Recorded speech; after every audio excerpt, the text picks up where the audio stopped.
Marriage a heartless first को lover episode 3 अब तक। वो गुस्से से अपने दहकती हुई आवाज में बोला, टीना आज ये तुमने बिल्कुल भी ठीक नहीं किया। अब तुम देखो मैं तुम्हारे साथ क्या करता हूँ। तुमने आज मेरी वाइफ के साथ ये सलूक करके अपनी मौत को दावत दिया है। चलो अब जब तुमने ये शुरुआत की है तो अब मुझे भी तो कुछ करना होगा। अपनी बात बोलकर वो इंसान तुरंत ही अपने पैंट के पॉकेट से अपना मोबाइल निकाला और तुरंत ही उस पर एक मैसेज टाइप कर दिया। मैसेज टाइप करने के बाद उस मोबाइल को वापस से पैंट के पॉकेट में रख दिया। अब उस इंसान के होठों पर एक खतरनाक स्माइल आ जाते हैं। अब आगे ये इंसान कोई और नहीं अद्विक था, जो कि इस वक्त गुस्से से उबल रहा था। अद्विक जब नीचे गार्डन में जाने के लिए अपने रूम से बाहर निकलता है, तभी वो टीना की तेज आवाज सुन वहीं ऊपर ही रुक जाता है और वो देखने लगता कि कैसे टीना आकृति के मुंह में जबरदस्ती खाना डालने की कोशिश कर रही थी। ये देखकर अद्विक गुस्से से चिल्लाने वाला था कि तभी अदिति आकृति के हेल्प के लिए वहां आ जाती है तो अद्विक अपनी जगह पर ही रुक जाता है। वही टीना गुस्से से गार्डन में हो रही पार्टी में वापस पहुंचती है और इधर उधर घूमते हुए वो अद्विक को ढूंढने लगती है। तभी उसका मोबाइल बज उठता है। उस पर मैसेज का नोटिफिकेशन आया था। वो तुरंत ही मोबाइल ओपन करके देखती है तो उस पर एक मैसेज आया हुआ था, जो कि अद्विक की तरफ से था। उस मैसेज में लिखा था, baby I have a surprise for you. तो क्या तुम मुझसे स्टोर रूम के पास वाले रूम में मिल सकती हो? मैं तुम्हारा वही वेट कर रहा हूँ। ये मैसेज पढ़ते ही टीना के होठों पर एक कुटिल मुस्कान आ जाती है और वो खुशी से इतराते हुए बोली, देखो आकृति कैसे आज मैं सबके सामने तुम्हारा मुंह काला करवाती हूँ और उस अदिति को इस घर से निकलवाती हूँ। उस अदिति को भी मैं इतने ही थप्पड़ नहीं मारी तो मेरा नाम टीना नहीं। ये बोलकर वो खुशी से मटकते हुए पैलेस के बैक साइड में बने स्टोर रूम की तरफ बढ़ जाती हैं और फिर स्टोर रूम के पास वाले रूम में पहुंच जाती हैं। टीना उस रूम में पहुंचकर देखती है तो उस रूम में चारों तरफ बिल्कुल अंधेरा अंधेरा था।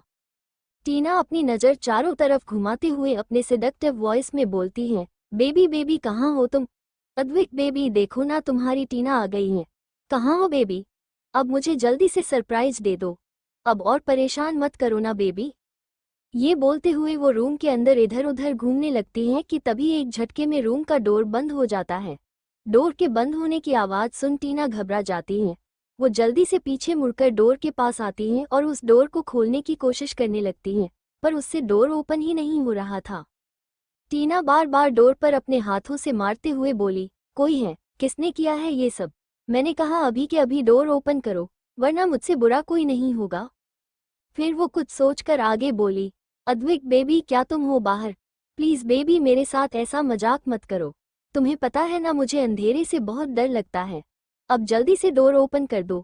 ये कहते हुए वो बार बार डोर पीटने लगती हैं, पर कोई भी डोर ओपन नहीं करता है। इस सब से टीना गुस्से से पागल होने लगती है। वो अपने बालों को नोचते हुए बोली, क्या हो रहा है आज मेरे साथ? पहले तो मैं उस आकृति का व्रत नहीं तोड़वा पाई, फिर उस अदिति ने मुझे थप्पड़ मारा और अब मैं यहाँ इस रूम में फंस गई।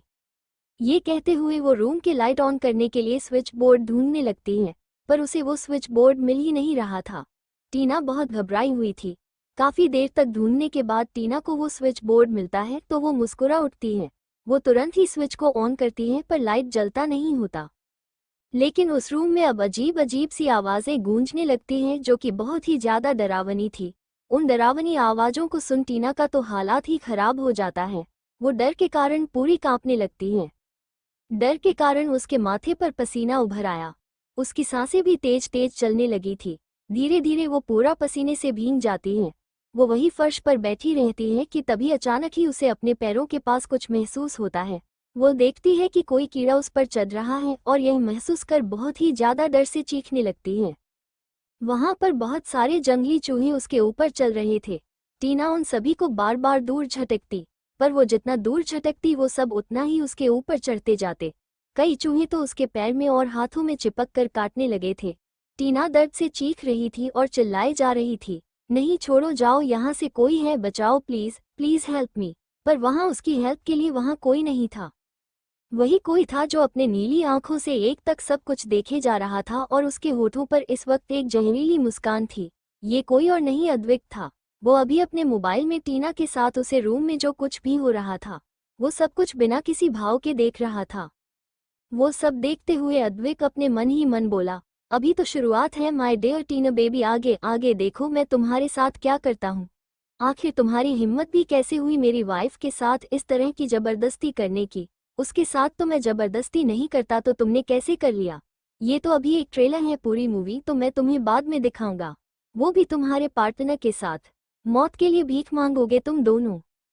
अभी अद्विक चुपचाप मोबाइल में सब कुछ देख ही रहा था कि वहां पर सुनैना जी उसकी तरफ आते हुए उसे दिखी और अद्विक तुरंत ही अपने मोबाइल को ऑफ किया और अपने पैंट के पॉकेट में रख लिया। सुनैना जी आकर बोले, चलो अद्विक बेटा, चांद निकल गया है। वहीं विजय जी भी अद्विक को आवाज लगा रहे थे। अद्विक जो कि अभी मैरून कलर के कुर्ते पजामे में बहुत ही ज्यादा हैंडसम लग रहा था। वहां मौजूद सभी लड़कियों की नजर अद्विक पर ही टिकी हुई थी और अद्विक अपनी नीली आंखों से बस एक तक अपनी वाइफ, अपनी जान यानी कि आकृति को ही देख रहा था।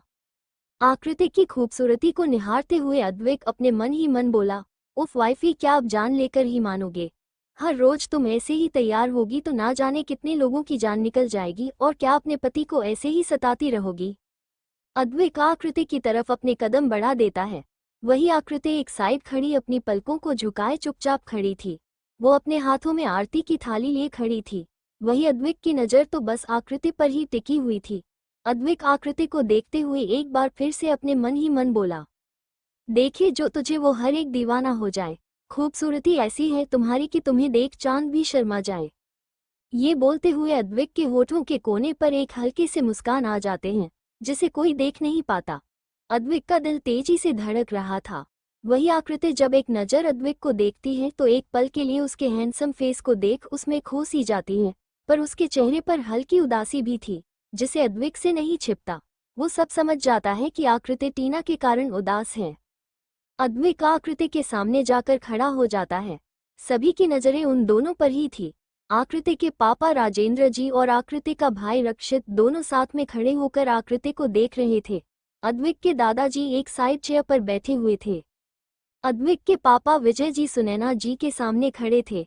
वही सुनैना जी बस अपनी नज़रें चारों तरफ घुमाकर टीना को ढूंढ रही थी, जो कि उन्हें कहीं नहीं दिख रही थी। वही विवेक भी चारों तरफ टीना को ही ढूंढ रहा था, पर उसे टीना कहीं नजर नहीं आ रही थी। विवेक अपनी मॉम के पास आकर ना में सिर हिलाया, जिस पर सुनैना जी गुस्से से अपने हाथों की मुट्ठी बना ली। उन्होंने आज बहुत ही अच्छा प्लान बनाया था, जिससे यहाँ बहुत ही तमाशा होता, पर वो सब प्लान पर अब पानी फिर गया था, जिससे वो बहुत ही ज्यादा गुस्से में थी। अद्विक अपनी तिरछी निगाहों से सुनैना जी और विवेक की तरफ देखता है। उन दोनों को ऐसे परेशान देख अद्विक के होठों पर एक तिरछी स्माइल आ जाती है। उसे याद आता है कि कैसे पिछले जन्म में इन लोगों ने टीना का यूज करके इस पार्टी में बहुत सारा तमाशा किया था और टीना ने जबरदस्ती आकृति का व्रत तुड़वाने की पूरी कोशिश की थी, पर तब भी अदिति ने ही उसे बचाया था। लेकिन जब अद्विक को सब कुछ पता चला था तो वो टीना को कुछ नहीं बोलता है, क्योंकि उसे यही लग रहा था कि आकृति का व्रत रखना बेकार है, क्योंकि असली व्रत तो उसके लिए टीना ही रख सकती है। जब वो आकृति को अपनी वाइफ मानता ही नहीं तो उसे ये व्रत नहीं रखना चाहिए, और सबके सामने भी अद्विक ने टीना का ही व्रत तुड़वाया था, आकृति का नहीं, जिससे दादाजी को हार्ट अटैक आ गया था। ये सब कुछ याद कर अद्विक को खुद पर गुस्सा आ रहा था कि वो कितना पागल था जो सब कुछ जानते बूझते हुए भी गलतियां कर रहा था। पर इस बार वो ऐसी गलती कुछ नहीं करेगा जिससे उसे पछताना पड़े और उससे उसके अपनों का दिल टूटे। वो सामने देखी तो आकृति अद्विक की आरती करने जा रही थी। फिर सुनैना जी और वहां मौजूद सारी औरतें अपने अपने पतियों की आरती करनी लगती हैं। आकृति अद्विक की आरती कर थाली में से चलनी लेकर पहले चांद को तो फिर अद्विक को निहारती है। एक पल के लिए दोनों की नजरें एक दूसरे से मिली। अद्विक आकृति की झील जैसे आंखों को देखते ही धीरे से अपनी एक आई ब्लिंक कर दिया। यह महसूस करते ही आकृति हड़बड़ा गई और वो तुरंत ही अपनी नजरें इधर उधर घुमाने लगी। राजेंद्र जी आकृति को ऐसे हड़बड़ाए देख परेशान होते हुए बोले, क्या हुआ आकृति बेटा? अब सबकी नजरें आकृति पर चली गई। आकृति ये देख और घबरा गई, फिर खुद को संभालते हुए बोली, कुछ नहीं पापा जी।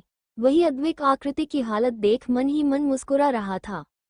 वही एक साइड खड़ा आकृति का भाई रक्षित की नज़र बार बार अदिति पर ही जा रहे थे, जो कि सिर्फ आकृति और अपने भाई को देख रही थी और उसके होठों पर एक स्माइल थी। अद्विक आकृति को उस थाली में रखे मीठे को उठाकर उसे खिलाता है और फिर पानी पिलाता है। जैसे ही आकृति अद्विक के पैर छूने के लिए नीचे झुकती है कि तभी अद्विक उसे पकड़कर रोक देता है और धीरे से उसके कान में फुसफुसा कर कुछ बोला, जिसे सुन आकृति की आंखें हैरानी से बड़ी बड़ी हो गई। खुद तो पानी पी ली तो क्या मुझे नहीं पिलाओगी या फिर मुझे भूखे मारने का इरादा है तुम्हारा वाइफी? अद्विक ने आकृति के कानों में फुसफुसा कर धीरे से बोला। जैसे ही आकृति ये सुनती है उसकी आंखें हैरानी से बड़ी बड़ी हो गई। उसे तो अपने कानों पर यकीन ही नहीं हो रहा था। वो अपनी जगह पर जम सी गई थी। वो बस एक टक बिना कुछ बोले अद्विक की तरफ देखती रहती है। अद्विक आन्या के झील जैसी आंखों में कुछ सेकंड तक देखता रहा था। फिर अद्विक होठों पर हल्के से स्माइल लिए कुछ सेकंड आकृति को देखते हुए बिना कुछ बोले वहां से दूसरी तरफ चला गया। अद्विक को ऐसे जाते देख आकृति बेचैन हो उठी। वो एक तक अद्विक को जाते हुए देख रही थी। आकृति बहुत ही ज्यादा बेचैन सी लग रही थी। उसका दिल बहुत तेजी से धड़कने लगता है और उसका मन करता है कि वो अभी भागकर अपने पति के पास जाए, फिर उसे रोककर पानी पीने को दे। ये सोचकर वो अपने कदम उस तरफ बढ़ा देती है जिस ओर अद्विक गया था। पर इससे पहले आकृति आगे बढ़ती, तभी उसके सामने अदिति अपने हाथ में खाने की थाली लेकर आई और आकृति की तरफ देखकर बोली, अब उधर क्या देख रही है? चल चल जल्दी से खाना खा ले, और मैं भी तेरे कारण अभी तक नहीं खाई हूँ। हाँ भले मैं सुबह में भर पेट खाई थी, पर अभी रात में मैंने कुछ भी नहीं खाया है, तो ना चल जल्दी से दोनों खाना खा लेते हैं। आकृति की बेचैन नजरें अभी भी उसी ओर थी। ये देखकर अदिति उसका नाम लेते हुए बोली, अक्का यार तो क्या बहुत बनी खड़ी होकर एक टक सामने देख रही है। चलना जल्दी से खाना खाते हैं यार, मुझे तो बहुत तेज से भूख लगी है। पर आकृति को तो सिर्फ अद्विक की चिंता सताई जा रही थी। वो भला अपने पति को खिलाए बिना कैसे खा सकती थी? ऊपर से उसके पति ने तो अभी तक पानी भी नहीं पिया है। ये सब सोचकर आकृति तुरंत अदिति के हाथ से खाने का प्लेट ले लेती है तो आकृति मुस्कुरा कर बोली, यार आदू ऐसा कर तू जाकर अपने लिए पहले खाने का दूसरा प्लेट लेकर आ, फिर हम दोनों साथ में बैठकर खाएंगे। अदिति उसे घूर कर देखते हुए बोली, मैं ऑलरेडी इस प्लेट में बहुत सारा खाना लेकर आई हूँ, इसलिए कि हम दोनों फ्रेंड्स साथ में बैठकर खाएंगे और तू मुझे दूसरा प्लेट लाने को बोल रही है। अदिति की बात पर आकृति मुस्कुरा कर बोली, यार तुझे तो पता है ना कि मैं सुबह से भूखी हूँ, इस कारण मुझे बहुत तेज से भूख लगी है, तो ये सब तो मैं ही अकेले खा लूंगी ना, तो तू अब जा अपने लिए दूसरी प्लेट लेकर आ। अदिति अजीब तरह से मुंह बनाकर आकृति की तरफ देखी, फिर बिना मन के वहां से अपने लिए खाना लेने के लिए चली गई। वहीं आकृति एक नज़र अपने हाथ में पकड़े खाने के प्लेट की तरफ देखी, फिर वही एक साइड पानी के स्टॉल के पास जाकर एक बोतल को ले ली। आकृति अपने कदम उस तरफ बढ़ा दिए जिस तरफ अद्विक गया था। आकृति धीमे कदमों के साथ उस तरफ बढ़ने लगी। उसका दिल बहुत ही तेजी से धड़क रहा था। आकृति अद्विक के रूम के बाहर आकर खड़ी हुई। उसकी हिम्मत नहीं हो रही थी कि वो रूम के अंदर जाए। इस वक्त उसके हाथ पैर सुन्न पड़ गए थे। एक पल के लिए उसका मन किया कि वो यहाँ से वापस चली जाए, पर तभी उसे याद आया कि अद्विक ने भी उसके लिए व्रत रखा हुआ है और अगर वो खुद अद्विक को नहीं खिलाई तो शायद वो पानी भी ना पिए। ये सोचकर वो धीरे से डोर ओपन करने के बारे में हिम्मत बनाने लगी। वही रूम में अद्विक इधर से उधर टहल रहा था। भूख के कारण उसका बुरा हाल था। प्यास से उसका गला सूखा हुआ था। वो इधर से उधर टहलते हुए अपने मन ही मन बोला, ओ वाइफी कब आओगी तुम? माना कि तुम मुझसे नाराज हो और मैंने गलती भी ऐसे की है कि तुम्हारा मुझसे नाराज होना लाजमी है, पर यार क्या इस नाराजगी के कारण तुम्हारा मुझे भूखे मारने का इरादा है? अगर ऐसा ही है तो फिर क्यों मेरे नाम का व्रत रखा? कहीं ऐसा ना हो कि तुम अभी अपना व्रत तोड़ो और तब तक मैं टपक लूं। अब आ भी जाओ वाइफी। ये बोलते हुए अद्विक रूम में कभी इधर से उधर टहलता तो कभी सोफे पर जाकर बैठ जाता। उसके चेहरे पर भूख के लिए तड़प साफ नजर आ रहे थे। तभी डोर पर दस्तक हुई। जैसे ही अद्विक ने ये सुना उसके चेहरे पर एक चमक आ गई और होठों पर हल्की मुस्कान। वो इस तरह सोफे पर बैठे हुए अपने हाथ में मोबाइल लेकर उसे चेक करने लगा, जैसे मानो वो कब से अपने मोबाइल में ही बिजी हो। वो मोबाइल की तरफ देखते हुए ही अपने कोल्ड वॉइस में बोला, कम इन। अद्विक की बात सुन आकृति धीरे से अपने हाथ को आगे बढ़कर डोर को ओपन की। उसकी सांसें बहुत ही ज्यादा तेजी से ऊपर नीचे हो रही थी। वो डोर ओपन होते ही अंदर गए। अंदर पैर रखे डर के कारण उसका चेहरा पीला पड़ चुका था। वो अंदर जाकर देखी तो सामने सोफे पर अद्विक बैठा हुआ था। अद्विक की नजरें मोबाइल में गड़ी हुई थी। आकृति ये देख कुछ सेकंड के लिए अपनी जगह पर ठहर गई। उसकी हिम्मत नहीं हो रही थी कि वो अपने कदम आगे बढ़ाए, पर फिर एक गहरी सांस लेकर वो धीरे से आगे बढ़ी और खाने की ट्रे को सोफे के सामने रख टेबल पर रख दी। अद्विक जिसकी नजरें मोबाइल में थी, खैर वो तिरछी निगाहों से आकृति को देख रहा था, पर वो उसके सामने शो नहीं कर रहा था। जैसे ही आकृति ट्रे को टेबल पर रखती है, अद्विक एक नज़र उस खाने के ट्रे को देखता है, जिसको देखकर उसके भूख और बढ़ गई थी। फिर वो अपनी नज़र ऊपर करके आकृति की तरफ देखने लगता है। आकृति, जो कि अपनी नज़रों को झुकाए चुपचाप खड़ी थी, कुछ सेकंड तक अद्विक आकृति के चेहरे को ही निहारता रहता है। आकृति के खूबसूरत चेहरे को देखकर अद्विक के मन में बहुत सारे अजीब अजीब सी इच्छाएं जाग उठते हैं। वो खुद को ही डांटते हुए मन ही मन बोला, डीएमएम, शिट, ये क्या हो रहा है मेरे साथ? Control control Advik. ये बोलकर वो अभी एक गहरी सांस लिया और बिना किसी भाव के बोला, ये क्या है? आकृति अद्विक की आवाज को सुनकर धीरे से अपनी प्यारी सी आवाज में बोली, वो ये आपके लिए है। आकृति की बात सुनकर अद्विक अपने सोफे पर से खड़ा हुआ और आकृति की तरफ अपने कदम बढ़ा दिए। आकृति ये देख अपने कदम पीछे लेने लगी तो अद्विक आकृति की तरफ बढ़ते हुए ही बोला, वो तो मुझे पता है कि ये मेरे लिए है, पर क्यों? आकृति उसी तरह अपनी नजरें झुकाए बोली, वो आपने कुछ नहीं खाया है, आप भी तो व्रत हैं। अद्विक अब तक अपने लंबे कदमों को बढ़ाकर आकृति के पास पहुंचा, उसकी कलाई को पकड़कर एक झटके में अपनी तरफ खींच लिया।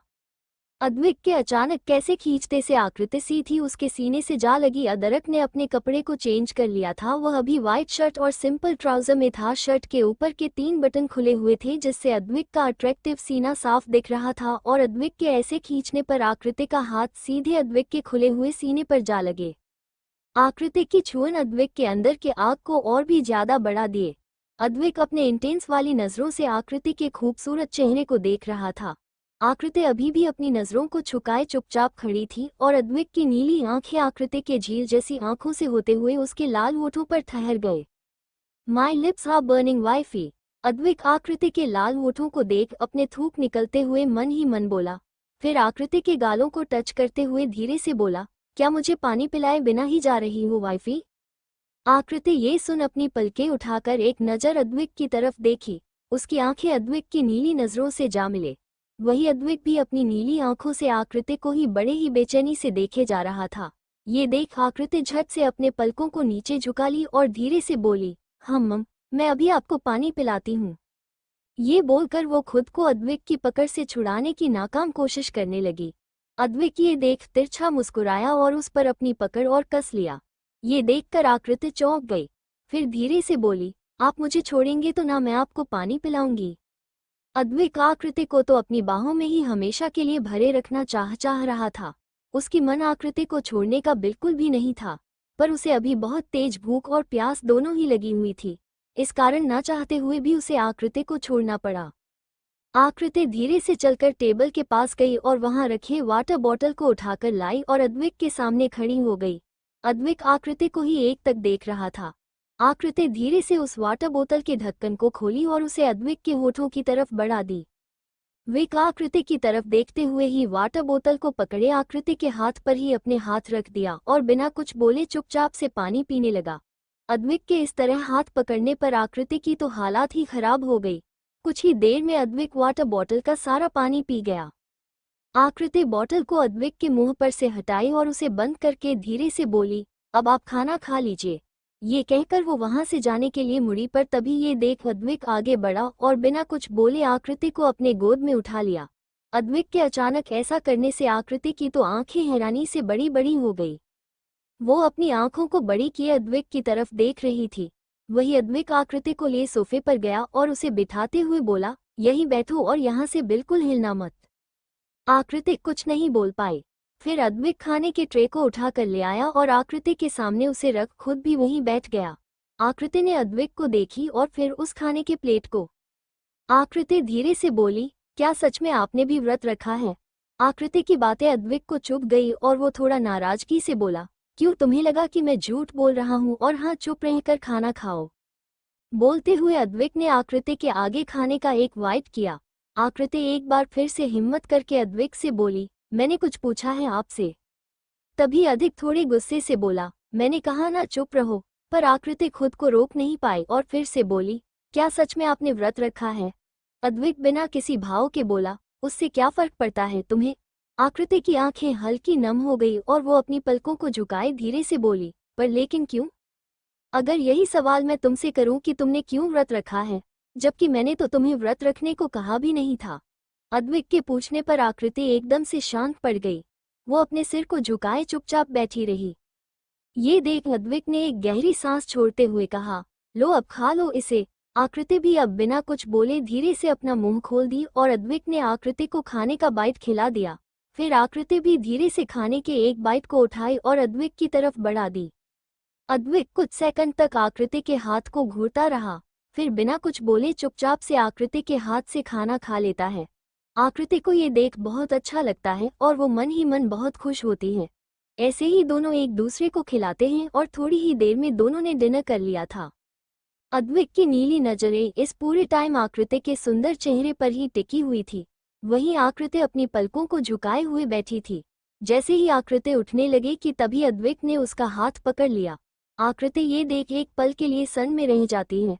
वो धीरे से अपनी नजरें झुकाए हुए अद्विक की तरह देखी तो अद्विक तुरंत ही उसे वापस से सोफे पर बिठा देता है। आकृति बिना कुछ बोले वहीं बैठी रहती है। अद्विक आकृति की तरफ देखते हुए अपने एक हाथ को उसके चेहरे की तरफ बढ़ाने लगता है। ये देख आकृति पीछे होने लगती है तो अद्विक एक झटके से अपने हाथ आगे बढ़ाकर आकृति के होठों पर लगे राइस के दाने को अपने उंगलियों में लेकर बोला, जूठा लगा था, बस इन्हें साफ करना था। ये कहकर अद्विक उस जूठे राइस को अपने मुंह में डाल लिया। अद्विक को ऐसा करते देख आकृति की तो आंखें शौक में बड़ी हो गई। वो समझ नहीं पा रही थी कि आखिर अद्विक ने ऐसा क्यों किया, क्योंकि वो ये बात तो बहुत अच्छे से जानती थी कि अद्विक को सफाई बहुत ही ज्यादा पसंद है और किसी का जूठा खाना तो कभी भी नहीं खाता। फिर आज वो ऐसा क्यों कर रहा था, यही सोचकर आकृति थोड़ी हैरान थी। पर जल्दी ही वो खुद के इमोशन को संभाल के सोफे पर से उठती है और बिना अद्विक की तरफ देखे खाने की प्लेट को अपने हाथ में लेकर तेज कदमों के साथ उसके रूम से बाहर चली जाती है। आकृति की धड़कनें इस वक्त बहुत तेज थी। अद्विक के गर्म उंगलियों को आकृति अपने होठों पर महसूस कर पा रही थी, जिस कारण उसकी धड़कनें बेकाबू हो गए थे। वहीं अद्विक भी आकृति के सॉफ्ट होठों को अपने उंगलियों से महसूस कर बहुत खुश था। Of your red lips wifey. Advik अपने उंगलियों को देखते हुए एक तिरछी स्माइल के साथ बोला, फिर अपने उंगलियों को अपने होठों पर रख दिया। अद्विक को ऐसा लग रहा था जैसे मानो वो आकृति के होठों को खुद के होठों पर महसूस कर रहा हो। उसी समय अद्विक का मोबाइल बज उठा। वही पास में रखे टेबल पर से अपना मोबाइल उठाया और उस पर फ्लैश होने वाले नंबर को देख उसके चेहरे के भाव बिल्कुल चेंज हो गए। अब उसका चेहरा बिल्कुल सख्त था। वो अपने सख्त एक्सप्रेशन के साथ कॉल पिक किया। फिर दूसरी तरफ से कुछ कहा गया जिससे अद्विक अपने कोल्ड वॉइस में बोला, उन सबको बेसमेंट में रखो और आई एम कमिंग। ये कहकर अद्विक ने तुरंत कॉल कट कर दिया। फिर वो चेंजिंग रूम की तरफ बढ़ गया। कुछ ही देर में अद्विक ब्लैक कलर के हुडी पहनकर बाहर आया। बाहर आकर अद्विक अपनी नीली आंखों को चारों तरफ घूमक कर देखा, फिर तेज कदमों के साथ चलते हुए सीढ़ियों से नीचे आया। एक बार वो हाल में भी चारों तरफ देखा तो अंधेरा था। अब तक बाकी घर वाले सभी लोग सो चुके थे। अद्विक अपने कदमों को तेज कर अपने पैलेस से बाहर आया। बाहर आकर अद्विक सीधे वहां खड़ी कार की तरफ बढ़ गया। अद्विक के लिए कार पहले से ही रेडी थे। वो तुरंत कार के बैक सीट पर जाकर बैठ गया और कार फुल स्पीड में वहां से आगे बढ़ गया। वही विवेक अभी भी परेशान था कि आखिर टीना कहाँ चली गई। वो पूरे पैलेस में यहाँ वहाँ ढूंढ रहा था, पर वो टीना को ढूंढते हुए ही स्टोर रूम की तरफ बढ़ गया। वहां पहुंचकर उसे कुछ अजीब सा लगा। स्टोर रूम के बगल वाले रूम में से किसी की रोने की आवाज आ रही थी। उन आवाजों को सुन विवेक चौंक गया। वो जल्दी से स्टोर रूम का डोर, जो कि लॉक था, उसने तुरंत डोर खोलकर देखा तो हैरान रह गया। वहां चारों तरफ अंधेरा था और एक कोने में किसी के होने का एहसास हुआ। विवेक जल्दी से अपने मोबाइल का लाइट ऑन करके देखा तो टीना के एक साइड सिकुड़ कर बैठी हुई थी। उसके ऊपर बहुत सारे जंगली चूहे मंडरा रहे थे। उन चूहों को टीना के ऊपर देखकर विवेक चौंक गया। वहीं टीना की नज़र जैसे ही विवेक पर पड़ी, वो तेज से रोते हुए बोली, विवेक बेबी। विवेक टीना की आवाज़ सुनकर जल्दी से आगे बढ़ा और टीना को उन जंगली चूहों से बचाकर तुरंत अपने गोद में लिए वहां से बाहर आ गया। टीना का डर से बुरा हाल था। डर के कारण वो विवेक के गोद में आते ही उससे चिपक गई।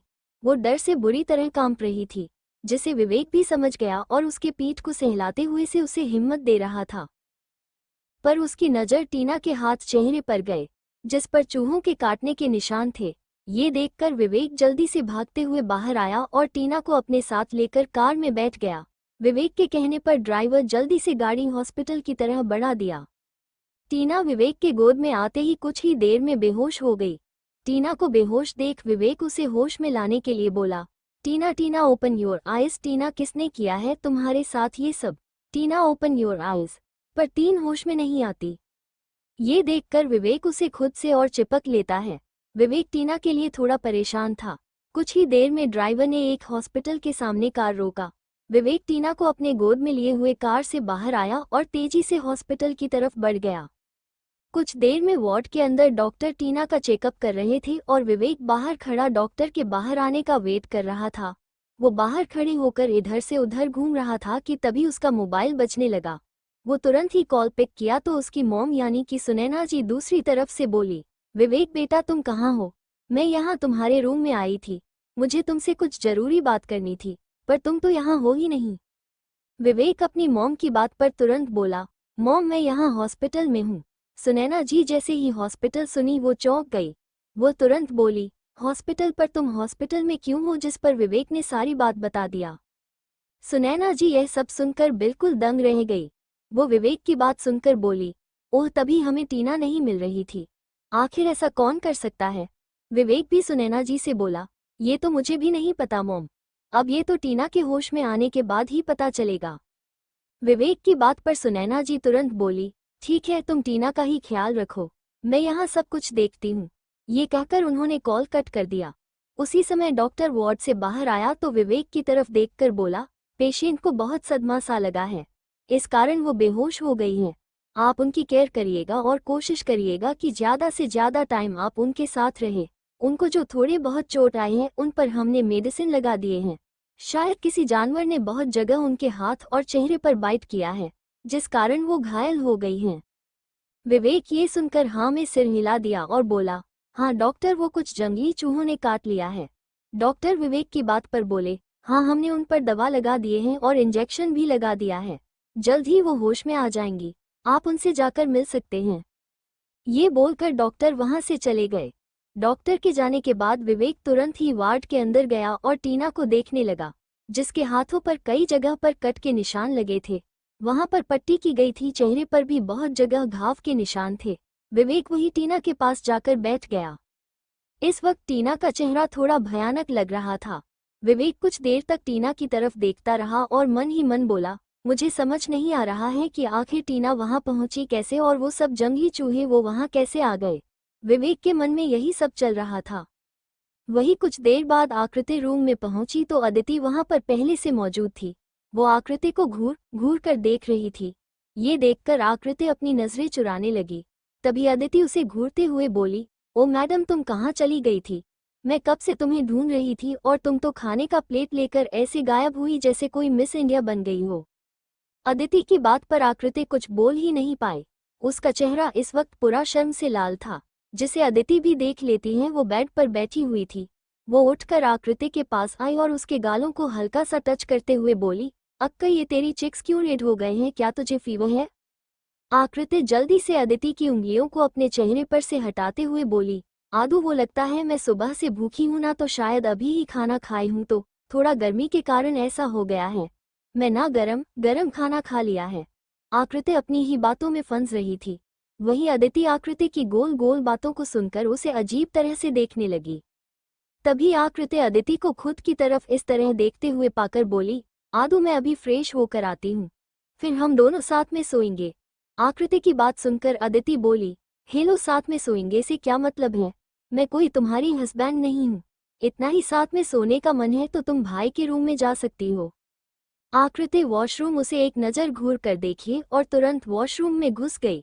एक तेज आवाज के साथ वॉशरूम का डोर बंद हो गया। आकृति को ऐसे बच्चों की तरह गुस्सा करते देख अदिति के होठों पर स्माइल आ गई।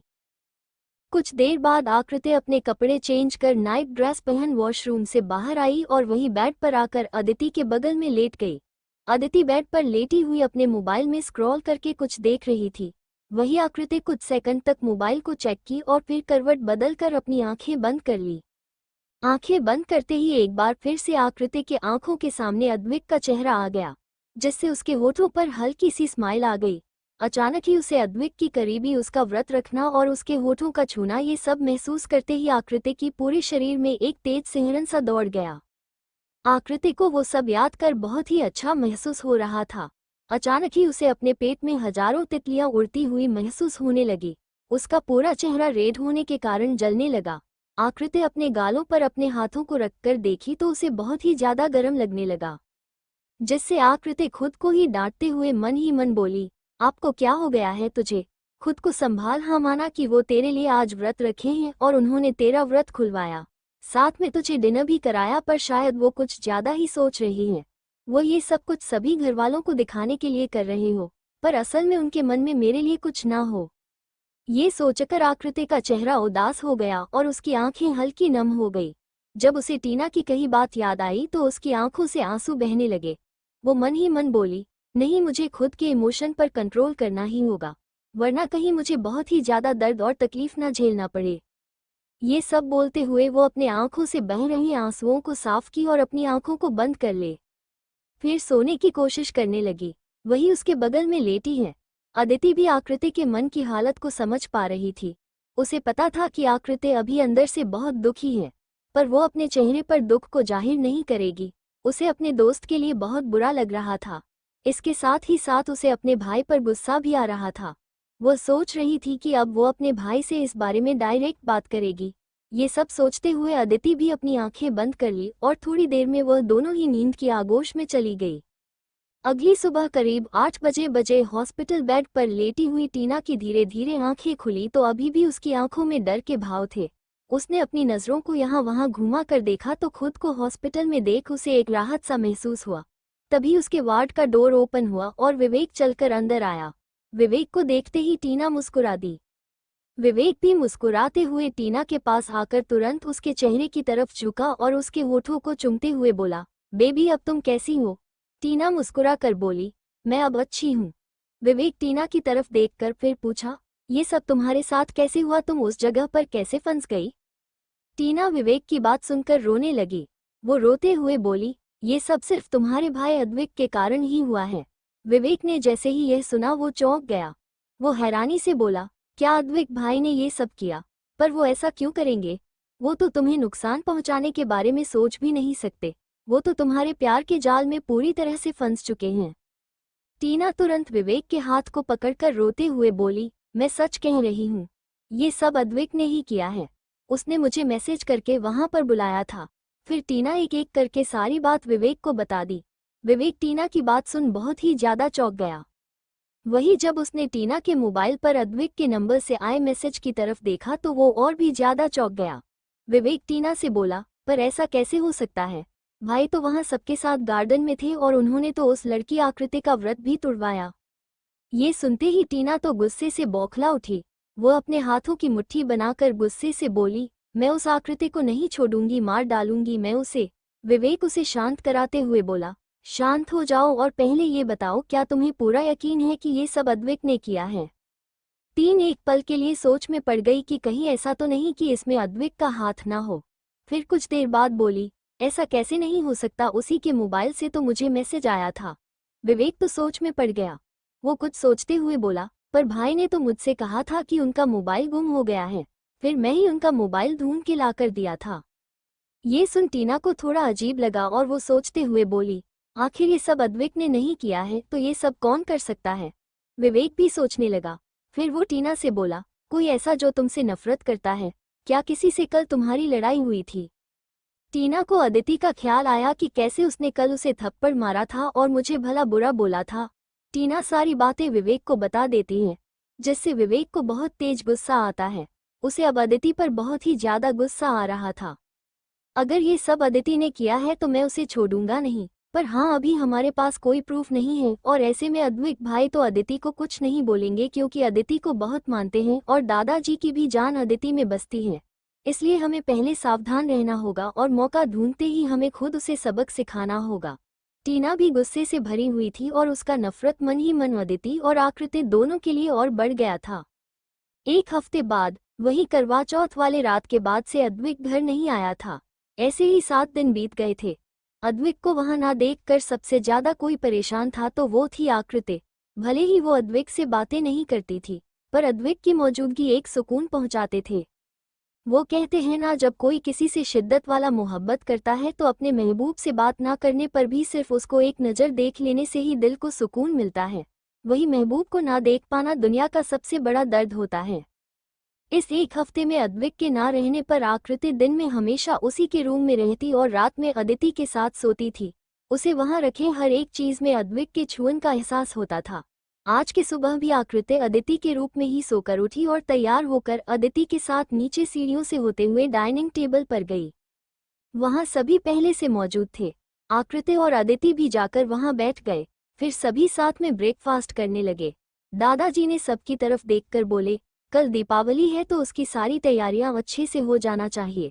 सुनैना जी वही बैठी हुई थी। वो तुरंत ही दादाजी की तरफ देखकर बोली, जी पापा जी आप बिल्कुल परेशान ना हो, हमने पार्टी की सारी तैयारी अच्छे से कर लेंगे। दादाजी बस एक नज़र सुनैना जी की तरफ देखी और बस हाँ में सिर हिला दिए। ब्रेकफास्ट करने के बाद अदिति किसी काम से बाहर चली गई और आकृति सीधे अद्विक के रूम की तरफ बढ़ गई और उनका डोर ओपन कर वो जल्दी से अंदर चली गई। पर अंदर जाते हैं वहां सामने ग्लास टेबल पर रखे सामान को देख वो चौंक गई। आकृति वो देख अपने मन ही मन बोली, ये क्या है। उसी समय वॉशरूम का डोर ओपन हुआ और अद्विक टॉवल में वॉशरूम से बाहर आया। आकृति की झील जैसी आंखें अद्विक को देख फैल गई। वही अद्विक एक टक आकृति को अपनी नीली आंखों से देख रहा था। अब कहीं जाकर अद्विक की आंखें शांत हो गई थी और आकृति को देखकर उसके दिल की धड़कनें भी बढ़ने लगे थे। तभी आकृति वही टेबल पर रखे केक को देखकर कुछ पूछने वाली थी कि उससे पहले ही अद्विक की तेज आवाज उसके कानों में पड़े, ये केक यहाँ किसने रखा है। इस वक्त अद्विक के चेहरे पर कोई बाहर नहीं थे। वही आकृति अद्विक की बात सुन और भी ज्यादा शॉक रह गई। वो धीरे से बोली, ये मुझे नहीं पता, क्या ये आपने। उसी समय अद्विक ने अपने कदम आकृति की तरफ बढ़ा दिए और अद्विक को अपनी तरफ आते देख आकृति आगे कुछ बोल ही नहीं पाई। कहीं ऐसा तो नहीं इस केक को तुम ही यहाँ लेकर आई हो। अद्विक अपने नीली आंखों से आकृति को घूरते हुए बोला। आकृति अपने सिर को ना हिलाकर धीरे से बोली, नहीं मैं ये क्यों लाऊंगी। आकृति के कहीं शब्दों को सुन अद्विक उसे और भी बुरी तरह से घूरने लगा और उसके करीब आकर बिना किसी भाव के बोला, कहीं ऐसा तो नहीं कि तुम झूठ बोल रही हो और खुद ही इस केक को यहाँ रखकर अब मना कर रही हो। शायद तुमने इस केक में कुछ जैसे पॉइजन मिलाया हो और मुझे खिला दो ताकि मैं मर जाऊं। आकृति को अद्विक के कहीं शब्द उसके दिल में किसी तीर की तरह चुभ गया और उसकी आंखें नम हो गई। वो अपने सिर को झुकाकर कांपती हुई आवाज में बोली, ऐसा बिल्कुल भी नहीं है, आखिर मैं ऐसा क्यों करूंगी। अद्विक अपने कंधे उचकाते हुए तुरंत बोला, क्या पता तुम्हें मुझसे छुटकारा चाहिए और वैसे भी मैं तो तुम्हें बिल्कुल पसंद नहीं। अद्विक अपनी बात कर आकृति की तरफ देखने लगा, जिसके आंखों से अब आंसू गिरने ही वाले थे। अद्विक अपने मन ही मन बोला, वाइफी बोल दो ना कि मैं तुम्हें पसंद हूँ। पर आकृति कुछ नहीं बोल पाई। ये देख अद्विक मायूस हो गया। फिर वो वही ग्लास टेबल पर रखे एक को उठाकर आकृति के सामने रखा और उसकी तरफ एक नाइफ बढ़ाते हुए बोला, अब चलो पहले केक कट करो और सबसे पहला पीस तुम खुद खाओ ताकि मुझे यकीन हो जाए कि इसमें कुछ मिलाया नहीं गया है। आकृति को कुछ भी समझ में नहीं आ रहा था कि वो क्या ही करे। वो अपनी जगह पर बस खड़ी ही थी। उसकी नजरें अभी भी नीचे झुकी हुई थी। वो धीरे से अपने कदम आगे बढ़ा दी और अद्विक के पास जाकर खड़ी हो गई। फिर अद्विक के हाथ नाइफ ले ली। अद्विक बस अपने नीली आंखों से टकटकी लगाए आकृति को ही देख रहा था। आकृति अपने हाथ में नाइफ लेकर केक कट करने लगी, पर वो केक, आकृति से वो केक कट नहीं हो रहे थे। आकृति को ये थोड़ा अजीब लगता है। वो एक नज़र अपने साइड में खड़े अद्विक की तरफ देखती है, जिसके चेहरे पर कोई भाव नहीं थे। आकृति को कुछ समझ नहीं आ रहा था कि आखिर केक कट क्यों नहीं हो रहा है। ये देखकर आकृति अपने हाथ में पकड़े नाइफ को एक साइड रखती है। फिर धीरे से केक में अपनी उंगलियों को डालती है तो उसे वहां कुछ हार्ड सा महसूस होता है। आकृति वापस से नाइफ को उठाए और केक को थोड़ा थोड़ा साइड करती है तो उसमें से एक बॉक्स निकलता है, जो कि व्हाइट कलर का था। उस व्हाइट कलर के बॉक्स को देख आकृति चौंक जाती है। वो अद्विक की तरफ देखती है तो अभी उसके चेहरे पर भी शॉक्ड एक्सप्रेशन थे। अद्विक उसी तरह अपने शॉक्ड एक्सप्रेशन के साथ आकृति से बोला, ये सब क्या है, क्या ये सब तुमने किया है। आकृति अभी भी समझ नहीं पा रही थी कि आखिर अद्विक झूठ क्यों बोल रहा है, क्योंकि उसे ये तो पता था कि ये सब कुछ जरूर अद्विक ने ही रखा है, पर फिर भी अद्विक अपने चेहरे से ये जाहिर नहीं कर रहा था।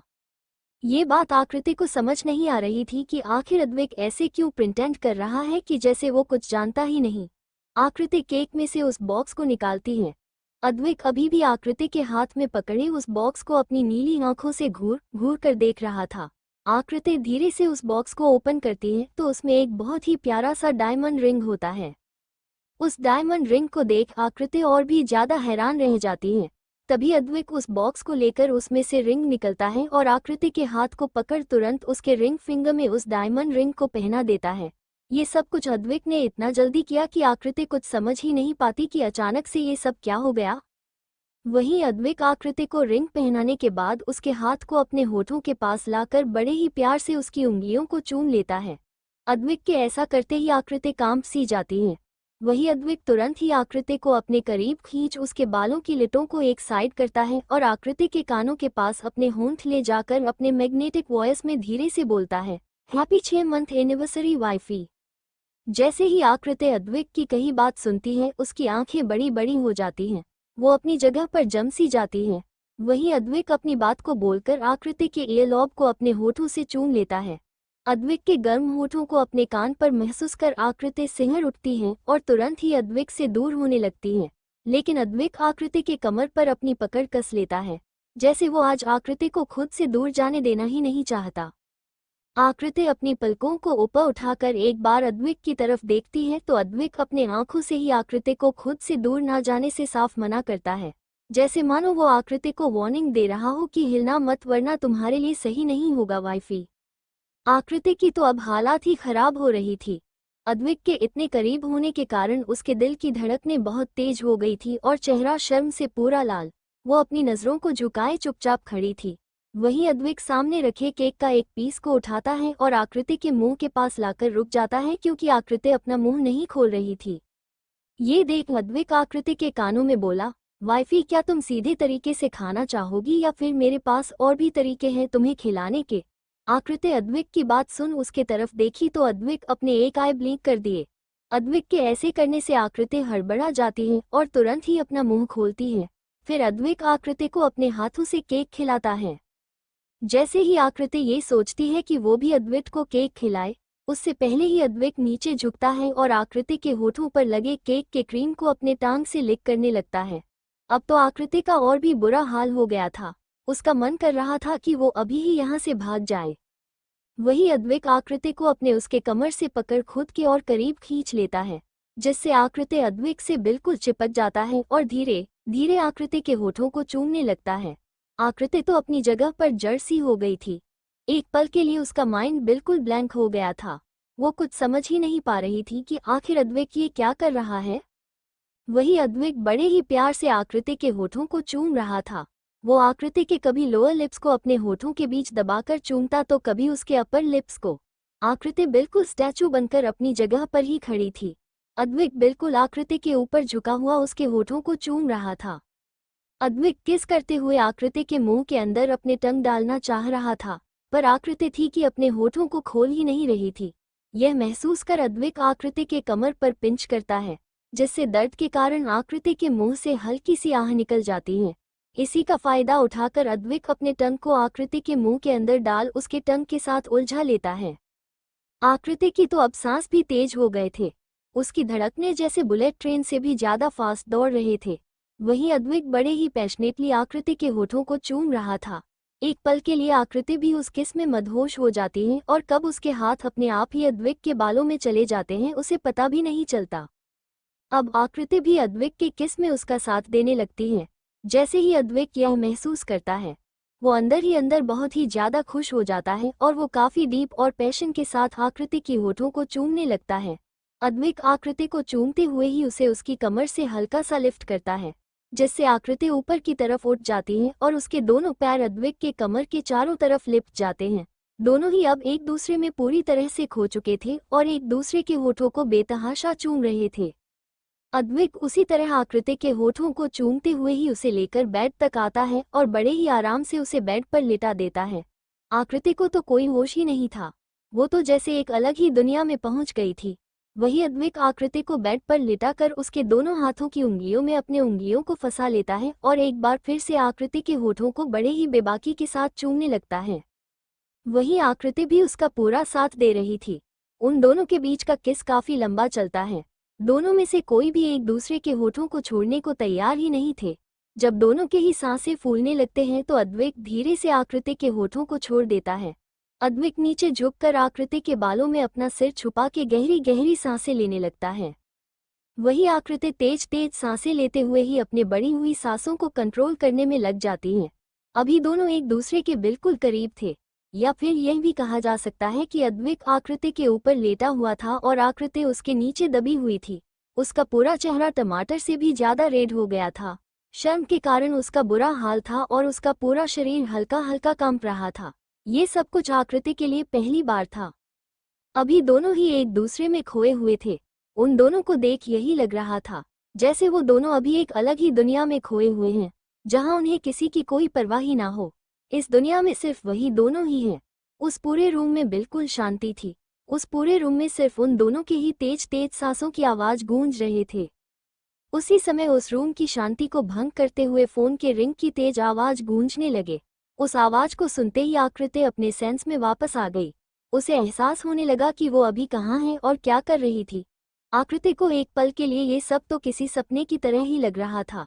ऐसा लग रहा था जैसे वो अभी कुछ देर पहले ही सपनों की दुनिया से बाहर आई है। अभी अगर आकृति को अपने होठों पर दर्द महसूस ना होता तो उसे यकीन भी नहीं होता कि अभी अभी उसके और अद्विक के बीच क्या हुआ। फोन के रिंग लगातार बजे जा रहे थे। अद्विक ने फोन कॉल को पूरी तरह से इग्नोर कर दिया और वो आकृति के बालों में से अपने चेहरे को निकाल उसके चेहरे की तरफ देखने लगा। अद्विक आकृति के लाल हुए चेहरे और उसके हल्के सूजे हुए होठों को अपनी नीली आंखों से एक तक देख रहा था। फोन की पूरी रिंग बजकर कट गई। अब रूम में वापस से शांति छा गई। वहीं अद्विक आकृति के होठों को देखते हुए धीरे धीरे एक बार फिर से उसके चेहरे की तरफ झुकने लगा। तभी एक बार फिर दोबारा से अद्विक का मोबाइल बजने लगा। अब अद्विक को बहुत ही ज्यादा गुस्सा आ रहा था, ये सोचकर कि आखिर कौन है जो उसके इतने स्पेशल टाइम पर उसे डिस्टर्ब कर रहा है। वो गुस्से और डिसअपॉइंटमेंट के साथ एक नज़र अपने नीली आंखों से वही टेबल पर रखे मोबाइल को घूर घूर कर देखने लगा। वहीं आकृति भी अद्विक की नज़रों का पीछा कर इस टेबल पर रखे अद्विक के मोबाइल की तरफ देखी। अद्विक के मोबाइल पर फ्लैश हो रहे नाम को देख आकृति की आंखें हल्की नम हो गई। वही अद्विक बिना किसी भाव के घूर घूर कर फ्लैश हो रहे नंबर को देख रहा था। आकृति की आंखों के सामने वो सब सीन आने लगे। जब अद्विक ने उसे खुद से दूर किया और उसकी कजिन सिस्टर टीना के करीब जाना, दोनों का साथ में एक दूसरे से बिल्कुल चिपक कर खड़ा होना, एक दूसरे को गले लगाना, एक दूसरे से अपने अपने प्यार का इजहार करना, ये सब कुछ याद आते ही आकृति खुद को रोक नहीं पाई और तुरंत ही अद्विक को खुद से दूर झटक दी। आकृति के अचानक ऐसा करने से अद्विक सीधे फर्श पर जा गिरा। आकृति ये देख डर जाती है। What's wrong with you wifey? Advik गुस्से से आकृति की तरफ देखकर बोला। आकृति जल्दी से बेड पर उठ के बैठ जाती है। वो डरते हुए धीरे से बोली, वो I am so sorry. Advik आकृति को अपने नीली आंखों से घूर घूर कर देख रहा था। वही मोबाइल पर अभी भी कॉल आ रहा था, लेकिन अद्विक ने उसे पूरी तरह से इग्नोर कर दिया था। वहीं आकृति जल्दी से बेड पर से उठती है और बेड से नीचे उतर जाती है। फिर वो बिना आदमी की तरफ देखे रूम से बाहर जाते हुए बोली, मैं जा रही हूँ, आप अपना कॉल अटेंड कर सकते हैं, अब आपको कोई डिस्टर्ब करने वाला नहीं रहेगा। ये कहते हुए वो जैसे ही डोर ओपन करने वाली होती है कि तभी अद्विक उसका हाथ पकड़ लेता है और एक झटके में उसे अपनी तरफ खींच लेता है। आकृति अद्विक के अचानक ऐसे खींचने से सीधे उसके सीने से जा लगती है। अद्विक अभी भी उसे घूर रहा था। आकृति अद्विक के करीब आकर बिल्कुल चुपचाप खड़ी रहती है। कुछ सेकंड तक दोनों ही बस शांति से खड़े रहते हैं। दोनों को ही एक दूसरे की करीबी बेचैन कर रहे थे। कुछ देर बाद आकृति धीरे से बोली, छोड़िए मुझे जाना है। ये कहते हुए वो खुद को अद्विक के पकड़ से छुड़ाने लगती है, पर अद्विक आकृति के कमर में हाथ डाल उसे खुद से बिल्कुल चिपका लेता है। अब तो आकृति का और भी बुरा हाल था, पर फिर भी वो खुद को संभालते हुए बोली, आई थिंक आपको अपनी गर्लफ्रेंड से बात कर लेनी चाहिए। अद्विक को आकृति की ये बात अच्छा नहीं लगता है। वो अपने दूसरे हाथ से आकृति के चेहरे को ऊपर करता है और उसकी आंखों में देखकर बड़े शांत भाव से बोलता है, मेरी कोई गर्लफ्रेंड नहीं है, मेरी सिर्फ एक वाइफ है जो अभी मेरे सामने खड़ी है और उससे बढ़कर मेरे लिए कोई नहीं है। जैसे ही आकृति ये सुनती है वो बिल्कुल शॉक्ड हो जाती है। वो अपने पलकों को उठाकर अद्विक की तरफ देखती है तो अद्विक बस एक तक उसे ही निहार रहा था। उसकी आंखों में आकृति के लिए प्यार साफ दिखाई दे रहा था, जिसे आकृति भी देखती रहती है। कुछ सेकंड के लिए दोनों एक दूसरे की आंखों में खो जाते हैं, पर आकृति अद्विक पर विश्वास नहीं कर पा रही थी। वो फिर से अद्विक से दूर होने की कोशिश करने लगती है तो अद्विक आकृति के कमर पर अपनी पकड़ कसते हुए बोला, कहाँ जा रही हो वाइफी? अभी तो मैंने बोला मेरे लिए सबसे ज्यादा इम्पोर्टेंट सिर्फ मेरी वाइफ है और मैं नहीं चाहता कि मेरी वाइफ अभी मुझसे दूर हो। अभी मैं अपनी वाइफ के साथ रहना चाहता हूँ। आकृति अद्विक के सीने पर हाथ रखकर धीरे से बोली, लगता है आप होश में नहीं हैं, इसलिए ऐसी बातें कर रहे हैं, या फिर आपका ये कोई ड्रामा है मुझे दर्द देने का, मेरे इमोशन के साथ खेलने का। अद्विक समझ जाता है कि आकृति ऐसा क्यों बोल रही है, पर उसे आकृति की बातें बहुत ही ज्यादा बुरी लग रही थी। इसलिए अद्विक अपने दूसरे हाथ को आकृति की गाल पर रख बड़े ही प्यार से उसे सहलाते हुए बोला, मेरे लिए सिर्फ तुम ही इम्पोर्टेंट हो, तुम ही सब कुछ हो मेरे लिए और कोई नहीं। अभी मैं बिल्कुल होश में हूँ और ना ही मेरा ये कोई ड्रामा है, यह मेरा सच है। अगर मुझे कोई पसंद है तो वो हो सिर्फ तुम। अद्विक की बातें सुन आकृति की आंखें आंसुओं से भर जाती हैं। वो अपने आंसू भरे आंखों को ऊपर कर अद्विक के चेहरे की तरफ देखने लगती है। वही अद्विक भी आकृति की झील जैसी आंखों को अपनी नीली आंखों से निहारने लगता है और वो अपने आंखों से ही आकृति को यह विश्वास दिला रहा था कि वो सब सच कह रहा है। पर आकृति की आंखों से आंसू गिरने लगते हैं और वो अपने रूंधे हुए गले से बोली, प्लीज ऐसा मत करिए मेरे साथ। आखिर अब क्यों मैं आपके लिए इम्पोर्टेंट हो गई, जबकि मैं कभी भी आपके लिए कुछ नहीं थी। ये शादी भी आपको सिर्फ मजबूरी में ही करनी पड़ी थी और शादी की पहली रात ही आपने मुझे बता दिया था कि आप मुझे कभी भी अपनी वाइफ नहीं मानेंगे, आपके लिए सिर्फ टीना ही सब कुछ है। आकृति के ये सब बोलने पर अद्विक याद करने लगता है कि कैसे उन लोगों की शादी हुई थी। फ्लैशबैक। असल में अद्विक टीना से प्यार करता था और उसी से शादी करने वाला था। टीना और अद्विक की एंगेजमेंट भी फिक्स हो जाता है और दोनों के एंगेजमेंट के एक रात पहले एक पार्टी के दौरान अद्विक को ड्रग्स दे दिया जाता है, जिसमें अद्विक पूरे नशे में डूबा रहता है और वो एक होटल रूम में जाता है। उस रूम में आकृति बेड पर पहले से ही बेड पर पड़ी थी और वो भी ड्रग्स के नशे में पूरी चूर थी और बुरी तरह से तड़प रही थी। अद्विक, जिसके शरीर में की गर्मी बढ़ती जा रही थी, उसे बहुत हाई डोज का ड्रग दिया गया था। वो रूम में आकृति को देख खुद को रोक नहीं पाया और उस पर हावी हो गया। पहले तो आकृति उसे खुद से दूर करने की नाकाम कोशिश करने लगी, पर उसे भी ड्रग दिया गया था तो बाद में वो भी पूरी तरह से बहक जाती है और उसका साथ देने लगती है। फिर दोनों ही साथ में वहां इंटीमेट हो गए। अगली सुबह जब घर वालों को ये बात पता चला तो टीना अद्विक को छोड़कर वहां से भाग गए और वह उसे जाते हुए बोली, मैं तुम जैसे धोखेबाज से शादी नहीं करूंगी, मैं अब मरने जा रही हूँ। जिससे अद्विक को आकृति पर बहुत ही ज्यादा गुस्सा आया। वो गुस्से में उसको थप्पड़ मारा। उसके बाद आकृति के डैड और अद्विक के डैड, जो कि पहले से ही बहुत अच्छे फ्रेंड थे और वो दोनों तो यही चाहते थे कि उन दोनों के बच्चों की शादी हो जाए, तो दोनों ने मिलकर फैसला लिया कि इन दोनों की शादी कर दी जाए। जब अद्विक को ये बात पता चला तो वो साफ मना कर देता है, पर दादाजी की फोर्स करने पर अद्विक ना चाहते हुए भी मान गया। पर शादी की पहली रात ही जब आकृति अपने रूम में बैठी हुई थी, वो दुल्हन की जोड़े में बहुत ही ज्यादा खूबसूरत लग रही थी। तभी अद्वी रूम में आया और आकृति के पास जाकर सीधे उसका गला पकड़कर गुस्से से बोला, ये सब कुछ तुम्हारा ही प्लान था ना? तुमने मुझे पाने के लिए उस रात ड्रग्स दिया और खुद वहां आकर मेरे पास लेट गई। ये सब साजिश रची ताकि मैं तुम्हारा हो जाऊं। पर तुम चाहे कितनी भी कोशिश कर लो, तुम मुझे कभी नहीं पा सकती। मैं सिर्फ टीना का हूं और उसी का रहूंगा। आज के बाद तुम सिर्फ नाम के लिए मेरी पत्नी रहोगी, पर मैं तुम्हें कभी भी अपने पत्नी का अधिकार नहीं दूंगा। ये कहते हुए वो आकृति को दूर झटक दिया और अगले दिन वो आकृति को छोड़ अपने विला चला गया था।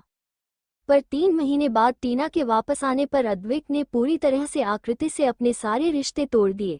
वो तो उसे डाइवोर्स लेने वाला था, पर फैमिली वालों के कारण मजबूर था।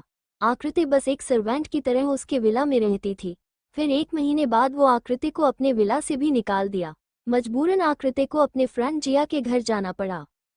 ये सब कुछ याद करके अद्विक को टीना पर और भी ज्यादा गुस्सा आने लगता है, क्योंकि अब उसे पता चल चुका था कि उसे रात ड्रग्स देने वाला कोई और नहीं, टीना ही थी। इसके साथ ही साथ उसे खुद पर भी गुस्सा आ रहा था। वही आकृति खुद को छुड़ाने की कोशिश में लगी हुई थी। तभी अद्विक आकृति के चेहरे की तरफ झुककर अपनी गर्म सांसों को उसके होठों पर छोड़ते हुए बोला, पता है बहुत सी गलतियां की हैं मैंने, और सिर्फ सॉरी बोलने से वो गलतियां खत्म नहीं हो जाती, और मैं सॉरी बोलूंगा भी नहीं, क्योंकि मैं तुम्हें वो सारे अधिकार देकर अपनी गलती का पश्चाताप आप करना चाहता हूँ। मुझे पता चल चुका है कि तुम मुझसे बहुत प्यार करती हो। तुम्हारे सच्चे प्यार ने मुझे बदल दिया है वाइफी। आकृति बस अपनी लंबी लंबी पलकों को बार बार झपकते हुए अद्विक के चेहरे को ही देख रही थी। उसे तो यकीन ही नहीं हो रहा था कि यह सब कुछ अद्विक बोल रहा है।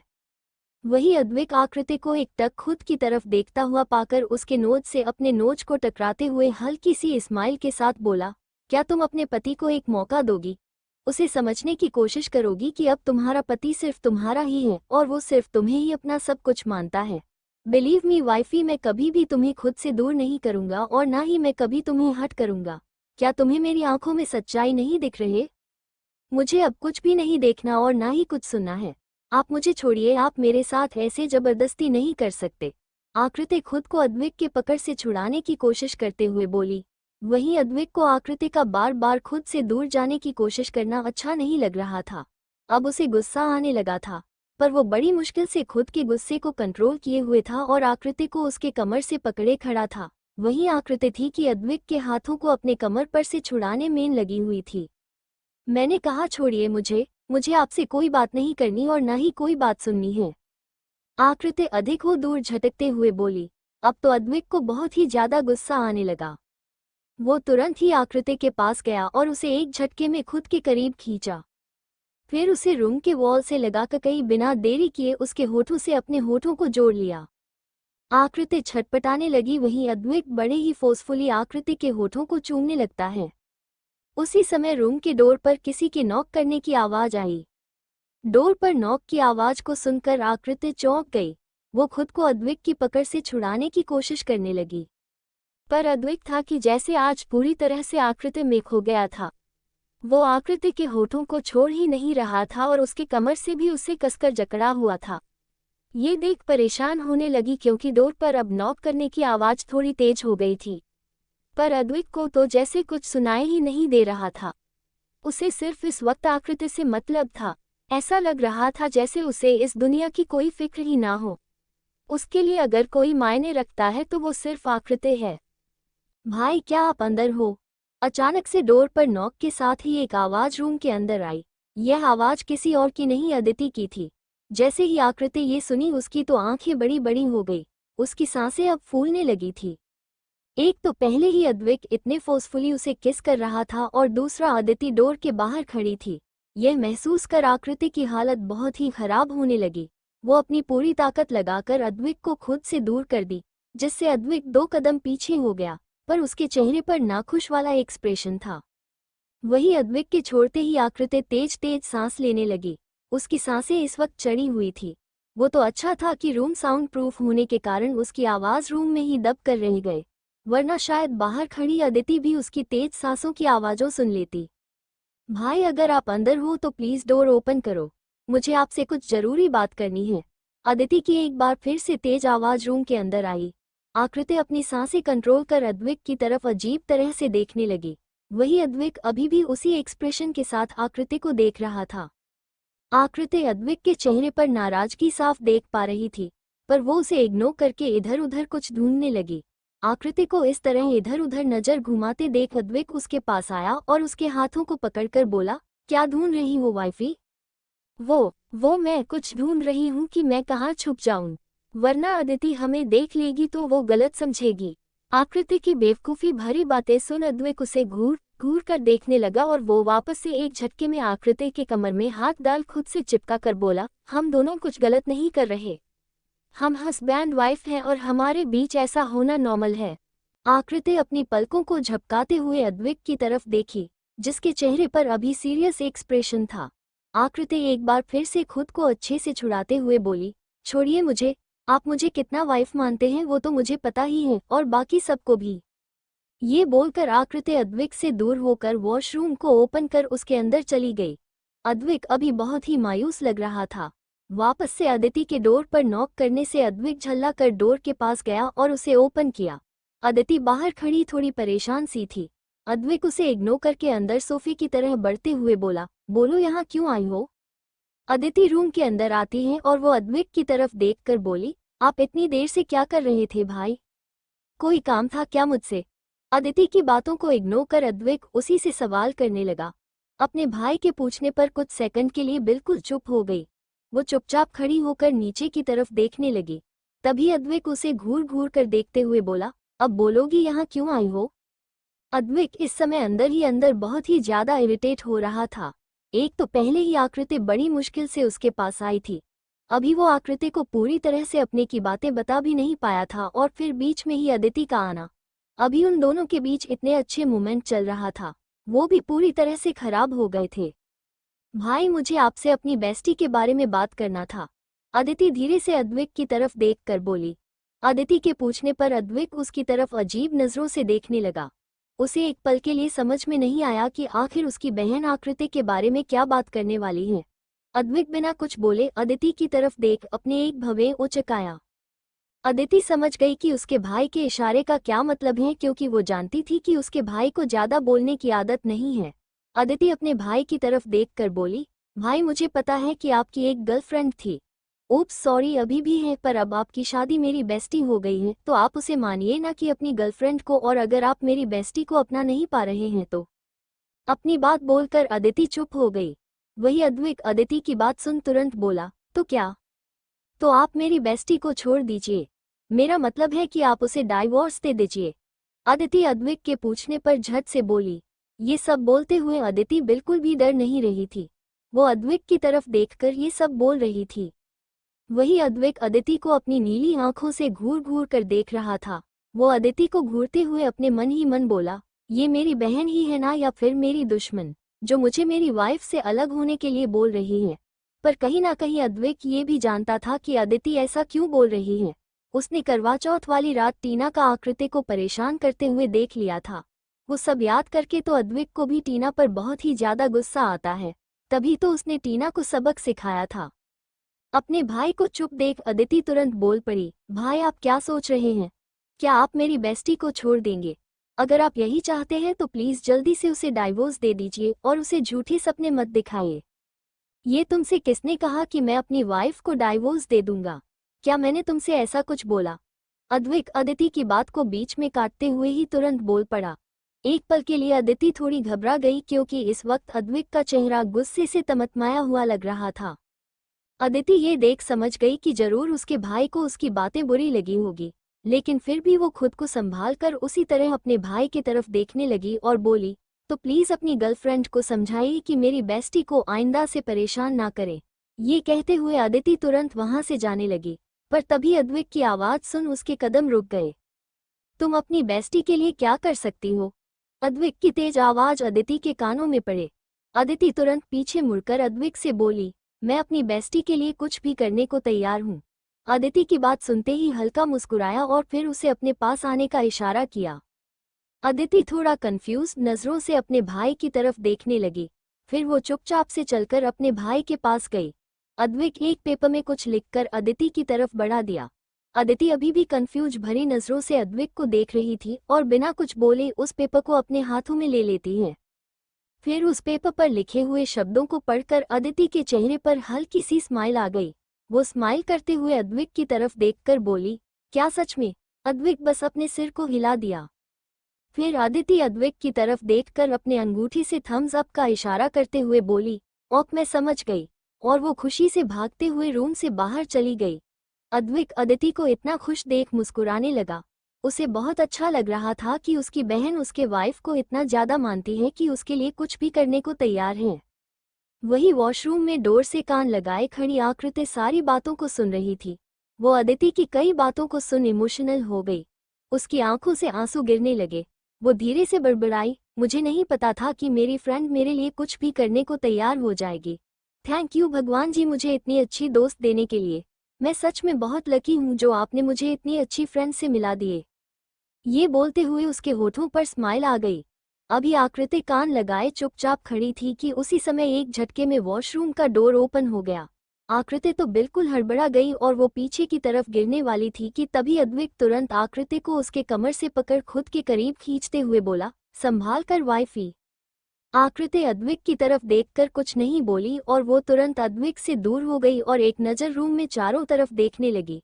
तभी अद्विक उसके कानों के पास आकर फुसफुसाते हुए बोला, मेरी बहन जा चुकी है।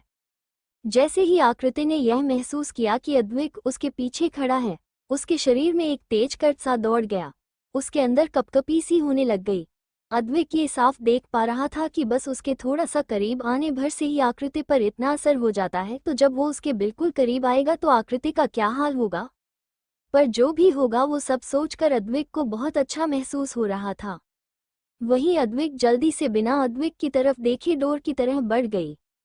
तभी अद्विक आकृति को अचानक इस तरह से जाते हुए देख एक अजीब सा मुंह बनाया और फिर वो उसे रोकते हुए कुछ बोला, जिसे सुनकर आकृति चौंक गई और वो हैरानी से अपनी आंखें बड़ी किए अद्विक की तरफ देखने लग गई। क्या तुम ऐसे ही मेरा फायदा उठा के मुझे ऐसे ही छोड़कर चली जाओगी? अद्विक बिना किसी भाव के आकृति से बोला। अद्विक की बात सुन आकृति के जाते हुए कदम रुक गए। वो हैरानी से आंखें बड़ी किए अद्विक की तरफ देखने लगी। वही अद्विक अपने होठों पर अंगूठे से रब कर रहा था और उसके होठों पर एक तिरछी स्माइल थी। आकृति अद्विक की कहीं बातों को समझ जाती है और अब आकृति को गुस्सा आने लगा।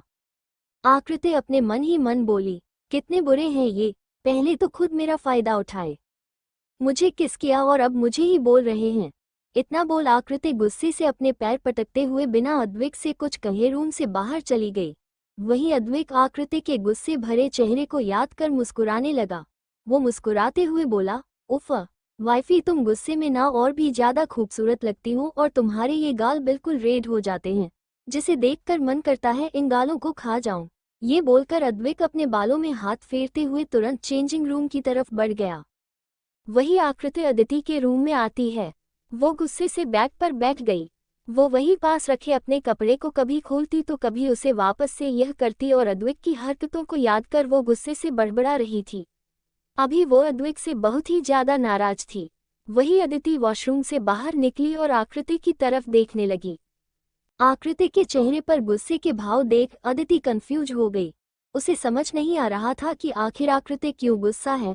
वो आकृति की हरकतों को देख धीरे से बोली, इसे क्या हुआ, ये इतना गुस्सा क्यों हो रही है और गुस्से के कारण उसका चेहरा भी पूरा रेड हो गया है। क्या किसी ने मेरी फ्रेंड को कुछ बोला है? ये बोलकर अदिति बैठ कर गई और आकृति के पास बैठ गई। वहीं आकृति को तो कोई होश ही नहीं था कि अभी आकृति उसके पास बैठी हुई है। अदिति कुछ सेकंड तक वैसे ही बैठी रही और वो आकृति के कंधे पर हाथ रखी तो वो चौंक गई। वो झटके से पीछे मुड़ी और अदिति को वहां देख वापस से अपने कपड़े को तह करने लगी। अदिति आकृति की तरफ देखकर बोली, क्या हुआ है तुझे? तू ऐसे क्यों झांसी की रानी बनी हुई है और मुंह तो तेरा ऐसे फुला हुआ है जैसे तू कोई फूलन देवी हो। आकृति अदिति की बात पर उसे घूरने लगी तो अदिति तेज तेज हंसते हुए बोली, यार मैं तो मजाक कर रही थी, अब तू मुझे ऐसे डरा मत। आकृति कुछ बोली नहीं और वहां से उठकर कपड़े को वार्डरोब में रखने के लिए वहां से चली गई। तभी अदिति आकृति से बोली, अक्कू सुनना, मुझे तुझसे कुछ जरूरी बात बतानी थी। आकृति बिना अदिति की तरफ देखे बोली, हम बोल, मैं सुन रही हूँ।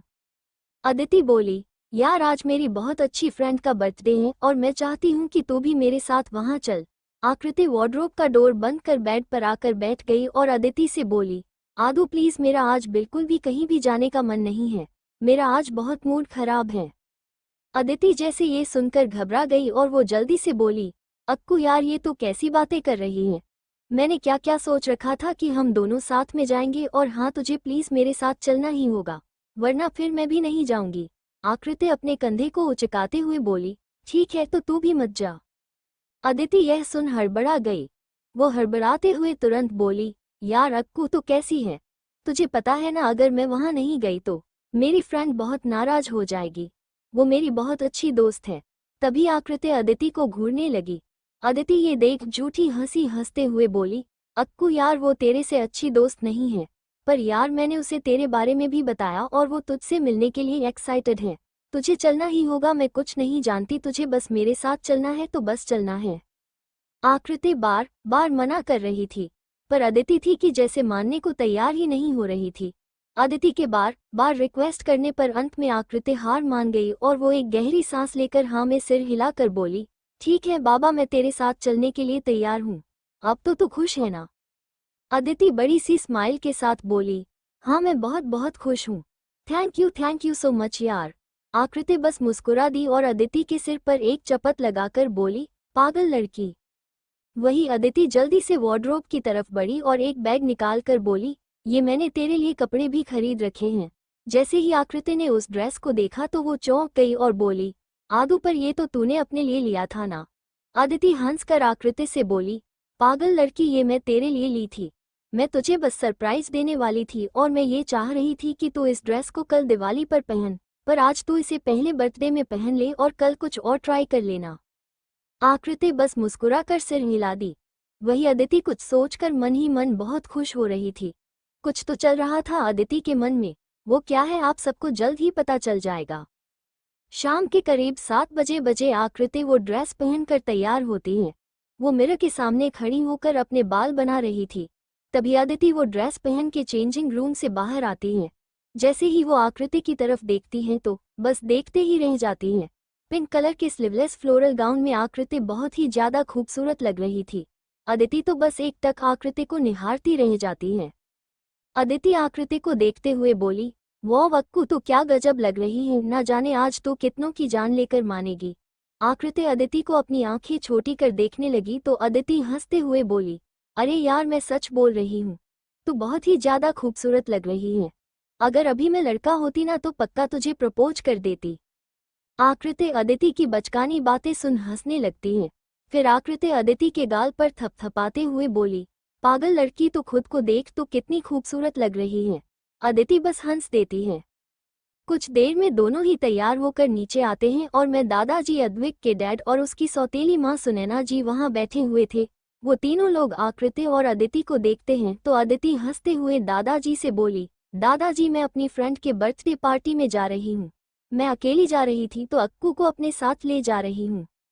दादाजी बस मुस्कुरा दिए और बोलते हैं, ठीक है बेटा तुम दोनों ध्यान से जाना और अपने साथ बॉडीगार्ड को भी लेते जाना। वो दोनों वहां से बाहर निकल जाती हैं। विजय जी आकृति को मुस्कुराते हुए देख बहुत खुश थे कि यहाँ आकर कम से कम आकृति खुश रह रही है। दादाजी भी आकृति को खुश देख मन ही मन बहुत अच्छा महसूस कर रहे थे। पर सुनैना जी को तो जैसे आकृति को खुश देख बर्दाश्त ही नहीं हो रहा था। उनके सीने पर तो जैसे सांप लौट गया था, पर अभी वो आकृति का कुछ कर भी नहीं सकती थी। वो अपने मन ही मन बोली, मुस्कुरा लो तुम आकृति, कुछ दिन और खुश रह लो, बहुत ही जल्द तुम्हारे होठों की मुस्कुराहट गायब हो जाएगी। जब मेरा बेटा अद्विक तुम्हें अपने लाइफ से धक्के मारकर निकाले देगा, फिर तुम दर दर भटकती रहोगी और खून के आंसू रोओगी। ये सब सोचते हुए सुनैना जी मन ही मन बहुत खुश हो रही थी। वही आकृति अदिति के साथ पैलेस के बाहर आती हैं और बाहर खड़ी कार में बैठ जाती हैं। कार वहां से तेजी से निकल जाता है। उस कार के पीछे एक दूसरी कार भी थी जिसमें बॉडीगार्ड थे। ये सब दादाजी ने करवाया था। उन्हें अपने दोनों बच्चियों की बहुत चिंता रहती थी। अभी कार कुछ ही दूर गई थी कि अचानक अदिति ड्राइवर से बोली, कार को रोको को प्लीज प्लीज। ऐसे अचानक अदिति के बोलने पर ड्राइवर एक झटके में कार को रोक देता है। अदिति जल्दी से कार का डोर खोल बाहर निकलने लगती है कि तभी आकृति उसके हाथ को पकड़कर बोली, आदू तू कहाँ जा रही है? अदिति आकृति की तरह देखकर बहुत ही मासूम सा चेहरा बनाकर बोली, यार अक्कू मैं ना अपनी फ्रेंड के लिए गिफ्ट लिया था, वो मैं घर पर ही भूल गई। आकृति उसे अजीब तरह से देखने लगी तो अदिति फिर से मासूम चेहरा बनाते हुए बोली, यार तू समझना वो गिफ्ट बहुत ही इम्पॉर्टेंट है, वो मेरी फ्रेंड के लिए स्पेशल है और मैं उसी के लिए स्पेशली वो खरीदी थी। आकृति एक गहरी सांस लेकर बोली, तो ठीक है हम ड्राइवर को वापस घर चलने के लिए बोलते हैं, हम दोबारा साथ में आ जाएंगे। अदिति तुरंत ही आकृति को के हाथ को पकड़कर हल्का मुस्कुराते हुए बोली, यार अक्कू तू तब तक बर्थडे प्लेस पर पहुंच, मैं घर जाकर वो गिफ्ट लेकर तुरंत ही आ जाऊंगी और अगर काफी लेट हो गया तो मेरी फ्रेंड बहुत नाराज हो जाएगी। मैं उसे इन्फॉर्म कर दूंगी कि मैंने तुझे भेज दिया है तो कम से कम हम दोनों में से एक लोग वहां पहुंच जाएंगे, फिर वो ज्यादा नाराज भी नहीं होगी और कुछ ही देर में मैं भी जल्दी से वहां आ जाऊंगी। आकृति को ना जाने क्यों कुछ गड़बड़ लग रहा था। वो उसे घूर कर देखने लगी तो अदिति वापस से मासूम चेहरा बना ली। आकृति अदिति की मासूम चेहरे को देख पिघल गई। फिर वो उसे जाने के लिए बोल दी। अदिति जल्दी से कार का डोर ओपन करके बाहर आई और फिर तुरंत वहां से एक दूसरे कार में बैठकर घर के लिए निकल गई। आकृति की भी कार आगे बढ़ गई। आकृति की ना जाने क्यों दिल की धड़कनें अब बढ़ गई थी। अदिति के साथ तो उसे फिर भी ठीक लग रहा था, पर अब उसे कुछ डर सा लग रहा था। करीब आधे घंटे बाद ड्राइवर एक एनजीओ के सामने कार रोकता है। ऐसे अचानक कार के रुकने पर अदिति चौंक जाती है। तभी ड्राइवर धीरे से बोला, मैम हम पहुंच गए हैं। आकृति को कुछ समझ में नहीं आया। वो बाहर की तरफ देखते हुए ड्राइवर से बोली, कहीं आप कुछ गलत जगह तो कार नहीं रोक दिए हैं? ड्राइवर तुरंत ही बड़े ही पोलाइट वे में बोला, मैम अदिति मैडम ने हमें यही का एड्रेस दिया था। अब आकृति कुछ बोल नहीं पाई। फिर वो धीरे से कार का डोर ओपन करके बाहर आ जाती हैं। कार से बाहर आकर आकृति धीरे धीरे आगे बढ़ने लगती हैं। उसे सब कुछ थोड़ा अजीब लग रहा था कि क्या आदू की फ्रेंड का बर्थडे यहाँ पर है। वहाँ पर एक डिम लाइट जल रहा था। आकृति जैसे ही आगे बढ़ती हैं वो चौंक जाती हैं। जहाँ अभी वहाँ बिल्कुल अंधेरा था और बस एक डिम लाइट जल रही थी। जैसे जैसे आकृति अपने कदम आगे बढ़ा रही थी वहाँ की लाइटें जलती ही जा रही थी। आकृति ये सब देख बिल्कुल हैरान हो जाती हैं। उसके साथ ही साथ उसकी आंखों में एक चमक भी थी। वो मुस्कुराते हुए अपने गाउन को पकड़े धीरे धीरे आगे बढ़ने लगी। तभी वहां पर कुछ बच्चे एक साथ उसके सामने खड़े हुए दिखे। आकृति उन सभी छोटे छोटे बच्चों को बड़े ही प्यार भरी नजरों से देखने लगी। वो सभी बच्चे इस एनजीओ के ही थे और वो सब बहुत ही क्यूट और प्यारे से थे। उन सभी बच्चों के बीच में खड़े एक छोटे बच्चे के हाथ में एक बड़ा सा बैलून था जो कि हॉट शेप का था। आकृति जब ध्यान से उस बैलून को देखती है तो उसमें लिखा हुआ था आए। आकृति को ये देख थोड़ा अजीब लगता है।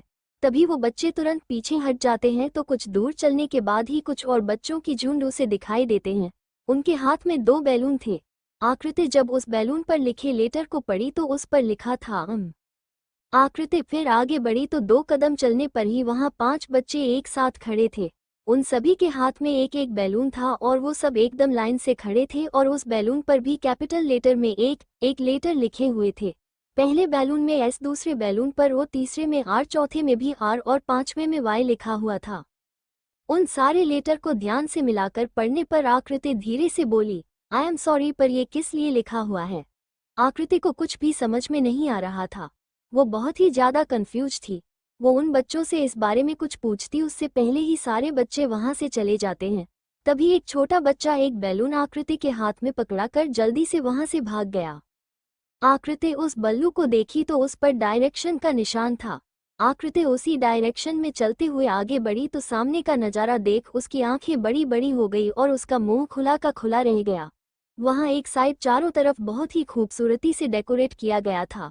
वहां कलरफुल छोटी छोटी लाइटें जल रही थी। वहीं साथ में फ्लावर से भी डेकोरेशन किया गया था और फर्श पर चारों तरफ हॉट शेप बैलून बिखरे हुए थे। जैसे जैसे आकृति आगे बढ़ रही थी उसकी आंखों में चमक आते जा रहे थे। वही सामने एक बड़ी सी पोस्टर लगी हुई थी जो कि बहुत ही खूबसूरत लग रहा था। जैसे ही आकृति ने उस पोस्टर को देखा तो उसकी आंखें हल्की सी नम हो गई। ये पोस्टर कोई और नहीं आकृति और अद्विक की शादी का फोटो था जिसमें आकृति दुल्हन के जोड़े में थी और अद्विक दुल्हे के। दोनों बहुत ही अच्छे लग रहे थे। उस पोस्टर में आकृति ने शर्म से अपनी नजरों को झुकाया हुआ था और उसकी बड़ी बड़ी पलकें बहुत ही आकर्षित लग रही थी। वहीं अद्विक के चेहरे पर कोई भाव नहीं थे। वो बिना किसी भाव की आकृति के साथ उस फोटो में खड़ा था। आकृति धीरे से अपने कदमों को आगे बढ़ाई और उस पोस्टर पर अपने हाथ फिराने लगी। जैसे ही वो उस पोस्टर को टच करती है उसकी आंखों से आंसू बह जाते हैं। वो बहुत कोशिश कर रही थी कि उसकी आंखों से आंसू ना बहें, पर शायद उसके इमोशन उस पोस्टर को देखकर उस पर हावी हो गए थे और ना चाहते हुए भी आंखों से झरझर करके आंसू बहने लगते हैं। उसी वक्त पीछे से एक मैग्नेटिक वॉइस उसके कानों में पड़े, do you like it wifey. आकृति ने जब इस आवाज को सुनी तो वो बिल्कुल चौंक गई। वो तुरंत पीछे मुड़कर देखी तो अद्विक ग्रे कलर के 3 पीस सूट पहने हुए वहां सामने खड़ा था जिसमें वो बहुत ही ज्यादा हैंडसम लग रहा था। अभी उसके होठों पर हल्की सी स्माइल थी जो कि उसके चेहरे को और भी ज्यादा अट्रैक्टिव बना रहे थे। एक पल के लिए आकृति की नजरें अद्विक पर ही ठहर गए। वही अद्विक भी बड़े ही गौर से आकृति को देख रहा था। आज आकृति बहुत ही ज्यादा खूबसूरत लग रही थी जिसे देख अद्विक का दिल तेजी से धड़कने लगा था। वही आकृति की भी धड़कनें बढ़ी हुई थी। आकृति अपनी जगह पर बिल्कुल चुपचाप खड़ी थी। ये देखकर अद्विक धीरे से आगे बढ़ा और आकृति के पास जाकर उसके हाथ को पकड़ लिया। अद्विक के ऐसा करते ही आकृति के दिल की धड़कनें और भी तेजी से धड़कने लगे। वहां चारों तरफ शांति होने के कारण अद्विक आकृति की तेज धड़कनों को साफ महसूस कर पा रहा था जिससे उसके भी दिल की धड़कन बढ़ गए थे। वो आकृति के हाथ को पकड़े हुए उसे लेकर आगे बढ़ा। आकृति तो बस जैसे अपने होश में ही नहीं थी। वो अद्विक के चेहरे को देख उसमें खो सी गई थी। अधिक उसे एक राउंड टेबल के पास ले जाकर खड़ा कर दिया। जब आकृति ने उस टेबल की तरफ देखा तो उस पर बहुत ही प्यारा सा हॉट शेप में केक रखा हुआ था जिस पर बहुत ही खूबसूरती से लिखा हुआ था, हैप्पी 6 मंथ एनिवर्सरी। आकृति ये सब देख बहुत ही ज्यादा भावुक हो गई थी। उसे तो एक पल के लिए ये सब किसी सपने की तरह लग रहा था। उसकी आंखों से एक बार फिर से आंसू गिरने लगे। अद्विक ने जब आकृति की आंखों से आंसू बहता देखा तो उसके दिल में एक चुभन सा महसूस हुआ। उसे अच्छे से पता था कि आकृति की आंखों से आंसू क्यों बह रहे हैं। वो तुरंत आकृति के चेहरे को अपने हाथों में पकड़ा और बड़े ही प्यार से उसके आंसुओं को साफ करने लगा। फिर अद्विक धीरे से आकृति के चेहरे के पास अपने चेहरे को ले जाकर बोला, क्या मेरा सरप्राइज तुम्हें इतना बुरा लगा कि तुम रोने लगी वाइफी? आकृति तुरंत ना में अपना सिर हिला दी और अपनी नजरें नीचे करके चुपचाप खड़ी हो गई। अद्विक ने आकृति के हाथ में नाइफ पकड़ाया और केक कट करने का इशारा किया, पर आकृति चुपचाप खड़ी थी तो अद्विक तुरंत उसके हाथों को अपने हाथों में लिया और फिर दोनों ही एक साथ केक कट किए। अद्विक सबसे पहले आकृति को केक खिलाया, फिर आकृति अद्विक को केक खिलाने के लिए जैसे ही केक का एक पीस लेने वाली थी कि तभी अद्विक तुरंत आकृति की उंगलियों को अपने मुंह में लेते हुए बोला, बस मेरे लिए इतना ही काफी है वाइफी। अद्विक के ऐसा करते ही आकृति के तो मानो पूरे शरीर में 440 वोल्ट का करंट सा लग गया। वो झट से अपने हाथों को अद्विक के पास से दूर कर दी। उसकी तो हालात ही खराब हो गई थी। शर्म के कारण उसका पूरा चेहरा लाल हो गया था। अद्विक की नीली आंखें एक तक आकृति के चेहरे पर ही टिकी हुई थी और एक बार फिर से आकृति की लाल गालों को देख अद्विक बेचैन हो उठा।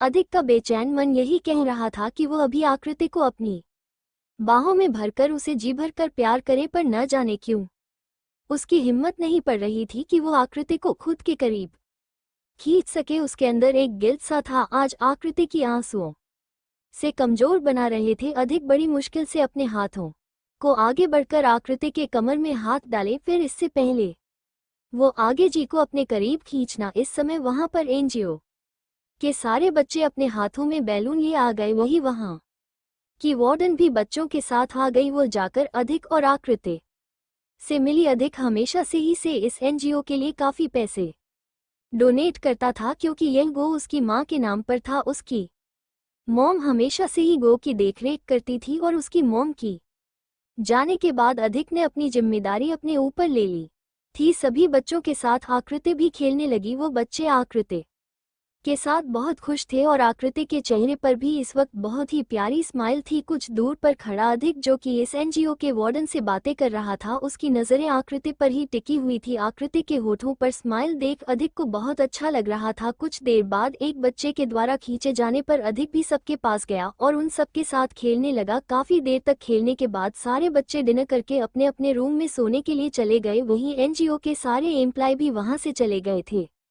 अब वहां पर सिर्फ अद्विक और आकृति ही थे। ये एनजीओ एक समुद्र के पास था, जिस कारण समुद्र की लहरों की तेज आवाजें आकृति के कानों में पड़े तो वो धीरे धीरे चलते हुए आगे बढ़ गई। वो वही समुद्र के किनारे जाकर चुपचाप खड़ी होकर एक तक समुद्र की तेज चल रही लहरों की तरफ देखने लगी। कुछ सेकंड बाद अद्विक भी वही आकृति के पास आकर खड़ा हो गया। वो पीछे से आकृति को अपनी बाहों में भर लिया और धीरे से उसके कानों में फुसफुसाकर बोला, आई एम सॉरी वाइफी। आकृति एक बार फिर से अद्विक की कही बातों को नहीं समझ पा रही थी। वो धीरे से अद्विक से दूर हुई और उसकी तरफ कंफ्यूज भरी नजरों से देखने लगी। अद्विक आकृति के कंफ्यूज्ड फेस को देख सब समझ गया, पर वो बिना कुछ बोले वही समुद्र के किनारे पर एक साइड बैठ गया।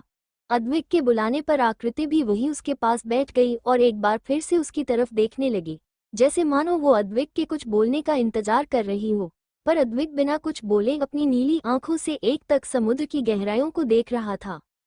अद्विक के कुछ ना बोलने पर आकृति भी अपनी नजरों को समुद्र की तरफ मोड़ ली।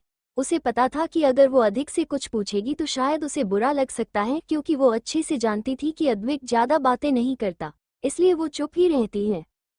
कुछ सेकंड तक दोनों ही बिल्कुल शांति से वैसे ही बैठे रहे। अद्विक धीरे से आकृति की कमर में हाथ डाल उसे खुद से चिपका लिया। अभी भी वो बिल्कुल चुप था। वही आकृति भी शांत बैठी हुई थी, पर उन दोनों के मन में बहुत सारे सवाल थे, लेकिन वो कुछ भी बोल नहीं पा रहे थे। ऐसा लग रहा था कि उन दोनों की खामोशियां ही एक दूसरे से बातें कर रही हो। इस वक्त उन दोनों को एक दूसरे का साथ बहुत ही अच्छा और सुकून महसूस कर रहा था। आकृति के लिए तो ये सब किसी सपने के पूरे होने की तरह था। उसे तो यही लग रहा था कि ये पल यही रुक जाए और वो बस ऐसे ही अद्विक के साथ पूरी जिंदगी बैठी रहे। ऐसा ही कुछ हाल अद्विक का भी था। तभी अद्विक धीरे से आकृति की तरफ देखा और उसे अपनी तरफ मोड़ा और फिर उसके चेहरे को अपने हाथों में लेकर बड़े ही गौर से देख रहा था। वो आकृति के आंखों में देखते हुए उसके गुलाबी होठों पर अपनी नीली आंखें ठहर गए। फिर अद्विक धीरे धीरे आकृति के होठों की तरफ बढ़ने लगा। अद्विक को खुद की तरफ बढ़ते देख आकृति की सांसें तेज होने लगे।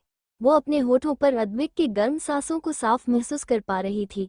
अभी आकृति अद्विक से कुछ पूछती उससे पहले ही अद्विक आकृति के होठों को अपने होठों में भर लिया और बड़े ही प्यार से सॉफ्टली उसके होठों को किस करने लगा। आकृति की आंखें अपने आप बंद हो गए, पर अभी भी वो कुछ रिस्पांस नहीं कर रही थी। वो बस चुपचाप बैठी हुई थी। वो ना ही रिस्पांस कर रही थी और ना ही अद्विक को खुद से दूर कर पा रही थी। धीरे धीरे अद्विक अपने हाथों को उसके कमर पर फिराने लगा। आकृति की तो धड़कने जैसे मानो बेकाबू हो गए थे और वो धीरे धीरे कांपने भी लगी थी। कुछ सेकंड तक अद्विक आकृति की कंपन को महसूस करता रहा, पर जैसे ही उसे कुछ अजीब लगा, वो धीरे से आकृति की होठों को छोड़ा तो आकृति के सिर अद्विक के कंधे पर झू गए, यानी कि आकृति सो गई थी। ये देख अद्विक उसे अपनी नीली आंखों से घूर घूर कर देखने लगा। ये मेरी ही वाइफ है ना? ये इतनी अनरोमांटिक कैसे हो सकती है? ऐसे कैसे कोई कर सकता है क्या? सिर्फ एक किस करते हुए ही सो गई। कुछ और करूंगा तो क्या करेगी? You are so unromantic wifey. ये बोलकर अद्विक अजीब सा मुंह बनाया। फिर कुछ सोचते हुए वो आकृति के चेहरे पर आए बालों के लटों को उसके कान के पीछे करते हुए हल्का मुस्कुरा कर बोला, चाहे जैसी भी है तो मेरी ही वाइफ ना, और ये मेरे लिए बहुत ही ज्यादा इम्पोर्टेंट है। ये बोलकर अद्विक आकृति के गालों को चूम लिया और फिर कसकर आकृति को अपनी बाहों में भर लिया। आकृति भी नींद में ही अद्विक की से चिपक गई, जैसे उसे अद्विक की बाहों में एक सुकून मिल रहा हो।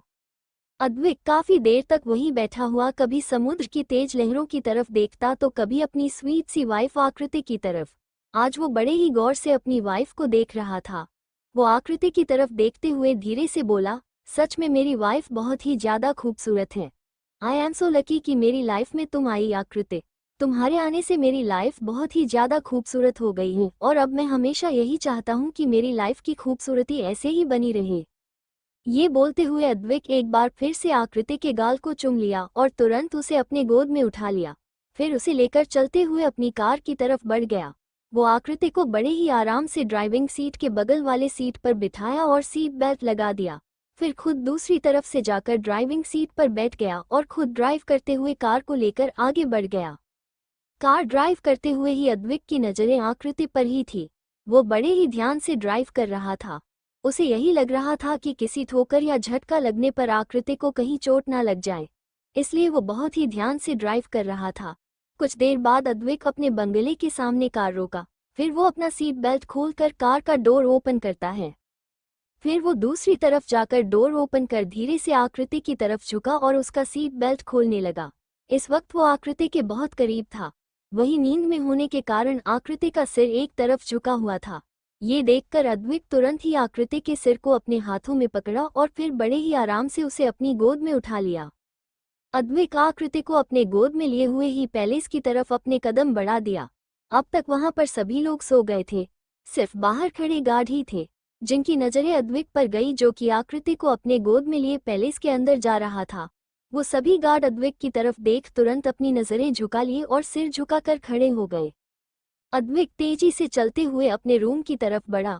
रूम में जाकर अद्विक धीरे से आकृति को बेड पर लिटा दिया, जैसे मानो वो कोई बहुत कीमती चीज हो जिस पर वो एक खरोच तक नहीं आने देगा। आकृति को लिटाने के बाद अद्विक धीरे से नीचे झुका और आकृति के होठों को चूम लिया। फिर आकृति को ब्लैंकेट से अच्छे से कवर कर दिया और खुद चेंजिंग रूम की तरफ बढ़ गया। कुछ देर बाद वो कपड़े चेंज करके बाहर आया और बेड पर जाकर लेट गया। वो अपने एक हाथ को आगे बढ़ाकर आकृति को खुद की तरफ खींचा और खुद से चिपका लिया।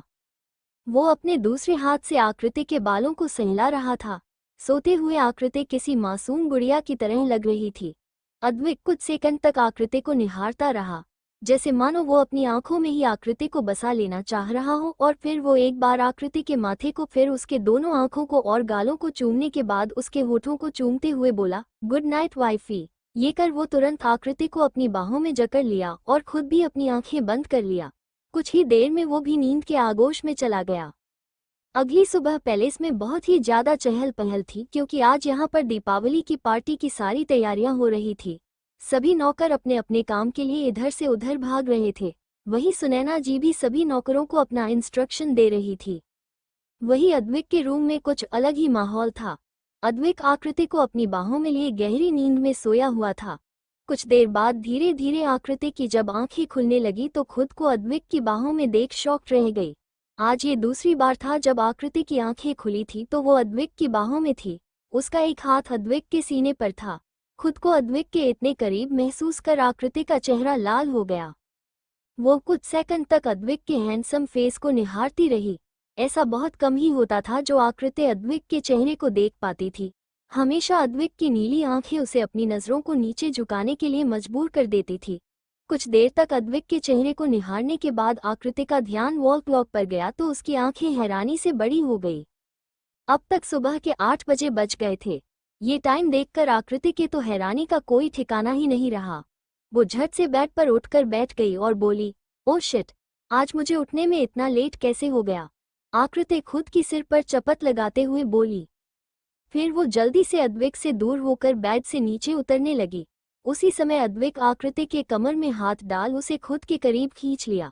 आकृति सीधे अद्विक के सीने से जा लगी। वो अपनी घबराई हुई आंखों से अद्विक को देख रही थी। वही अद्विक की आंखें अभी भी बंद थी। वाइफी, हर रोज तुम मेरा फायदा उठाती हो और मेरे उठने से पहले ही यहाँ से भाग जाती हो। This is not fair wifey, Advik बिना किसी भाव के अपने धीमी वॉइस में बोला। नहीं, आप गलत समझ रहे हैं मुझे, आकृति अपनी हकलाती हुई आवाज में बोली। तभी अद्विक अपनी आंखें खोल आकृति की तरफ देखने लगा। जैसे ही आकृति ने आदमी की नीली आंखों को खुद की तरफ देखते हुए पाई तो उसकी नजरें नीचे झुक गई। अद्विक आकृति की आंखों में डर और शर्म दोनों के भाव साफ देख पा रहा था। आकृति तो हल्का हल्का कांप भी रही थी। यह महसूस करके अद्विक को खुद पर गुस्सा आने लगा कि आकृति का ये डरना और इस तरह से कांपना ये सब सिर्फ उसी के कारण हो रहा है। उसी ने अपनी वाइफ को इतना डरा कर रखा था कि उसकी वाइफ उससे नजरें तक नहीं मिल पाती। यह महसूस कर अद्विक की पकड़ आकृति पर ढीली हो गई। जैसे ही आकृति ने अद्विक की पकड़ को ढीला महसूस किया, वो झट से अद्विक से दूर होकर बेड पर से नीचे उतरी और भागते हुए रूम से बाहर जाने लगी। वाइफी रुको, अद्विक की भारी आवाज आकृति से बोला, जिससे आकृति के जाते हुए कदम रुक गए। अद्विक बेड पर से उठा और वार्डरोब की तरफ बढ़ गया। वो वार्डरोब ओपन करके उसमें से एक पैकेट निकालकर आकृति की तरफ आया और उसकी तरफ अपने कदम बढ़ा दिया। आकृति अभी भी अपने कंफ्यूज भरी नजरों से अद्विक को देख रही थी। This is for your Diwali gift wifey, Advik Aakriti के हाथों में वो पैकेट को पकड़ाते हुए बोला। आकृति को ये गिफ्ट लेने में थोड़ा अजीब लगता रहा था क्योंकि उसने अद्विक के लिए कोई गिफ्ट नहीं खरीदा था। अद्विक आकृति के कंफ्यूज्ड फेस को देख सब समझ गया। वो उसे अपनी तरफ खींचते हुए धीरे से बोला, कोई बात नहीं वाइफी, तुम मुझे गिफ्ट नहीं दी तो क्या हुआ, मैंने तुम्हें वो गिफ्ट दिया और अगर तुम्हें मुझे गिफ्ट देना ही है तो तुम मेरी इस गिफ्ट को आज पार्टी में पहन लेना। अद्विक की बात सुने एक पल के लिए आकृति तो चौंक गई कि अद्विक उसके मन की बात को कैसे जान गया, पर फिर अद्विक के कहीं लास्ट की लाइन को सुन उसका चेहरा लाल होने लगा।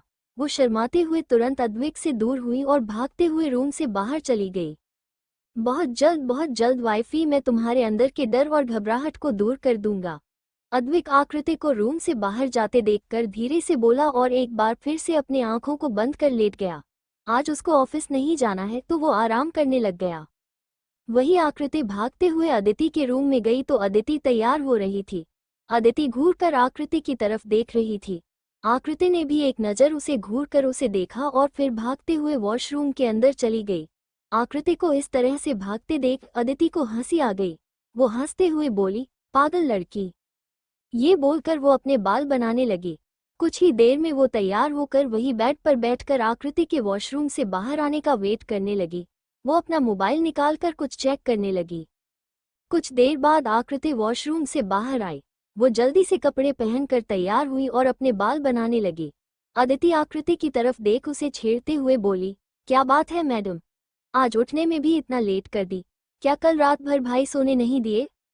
अदिति की बात पर आकृति उसे घूर घूर कर देखने लगी तो अदिति तेज तेज हंसते हुए बोली, अरे ऐसे घूर क्यों रही है, तुझे तो मुझे थैंक यू बोलना चाहिए था कि मैं कल तुम लोगों की रातें रंगीन कर दी और उल्टा तो मुझे घूर रही है।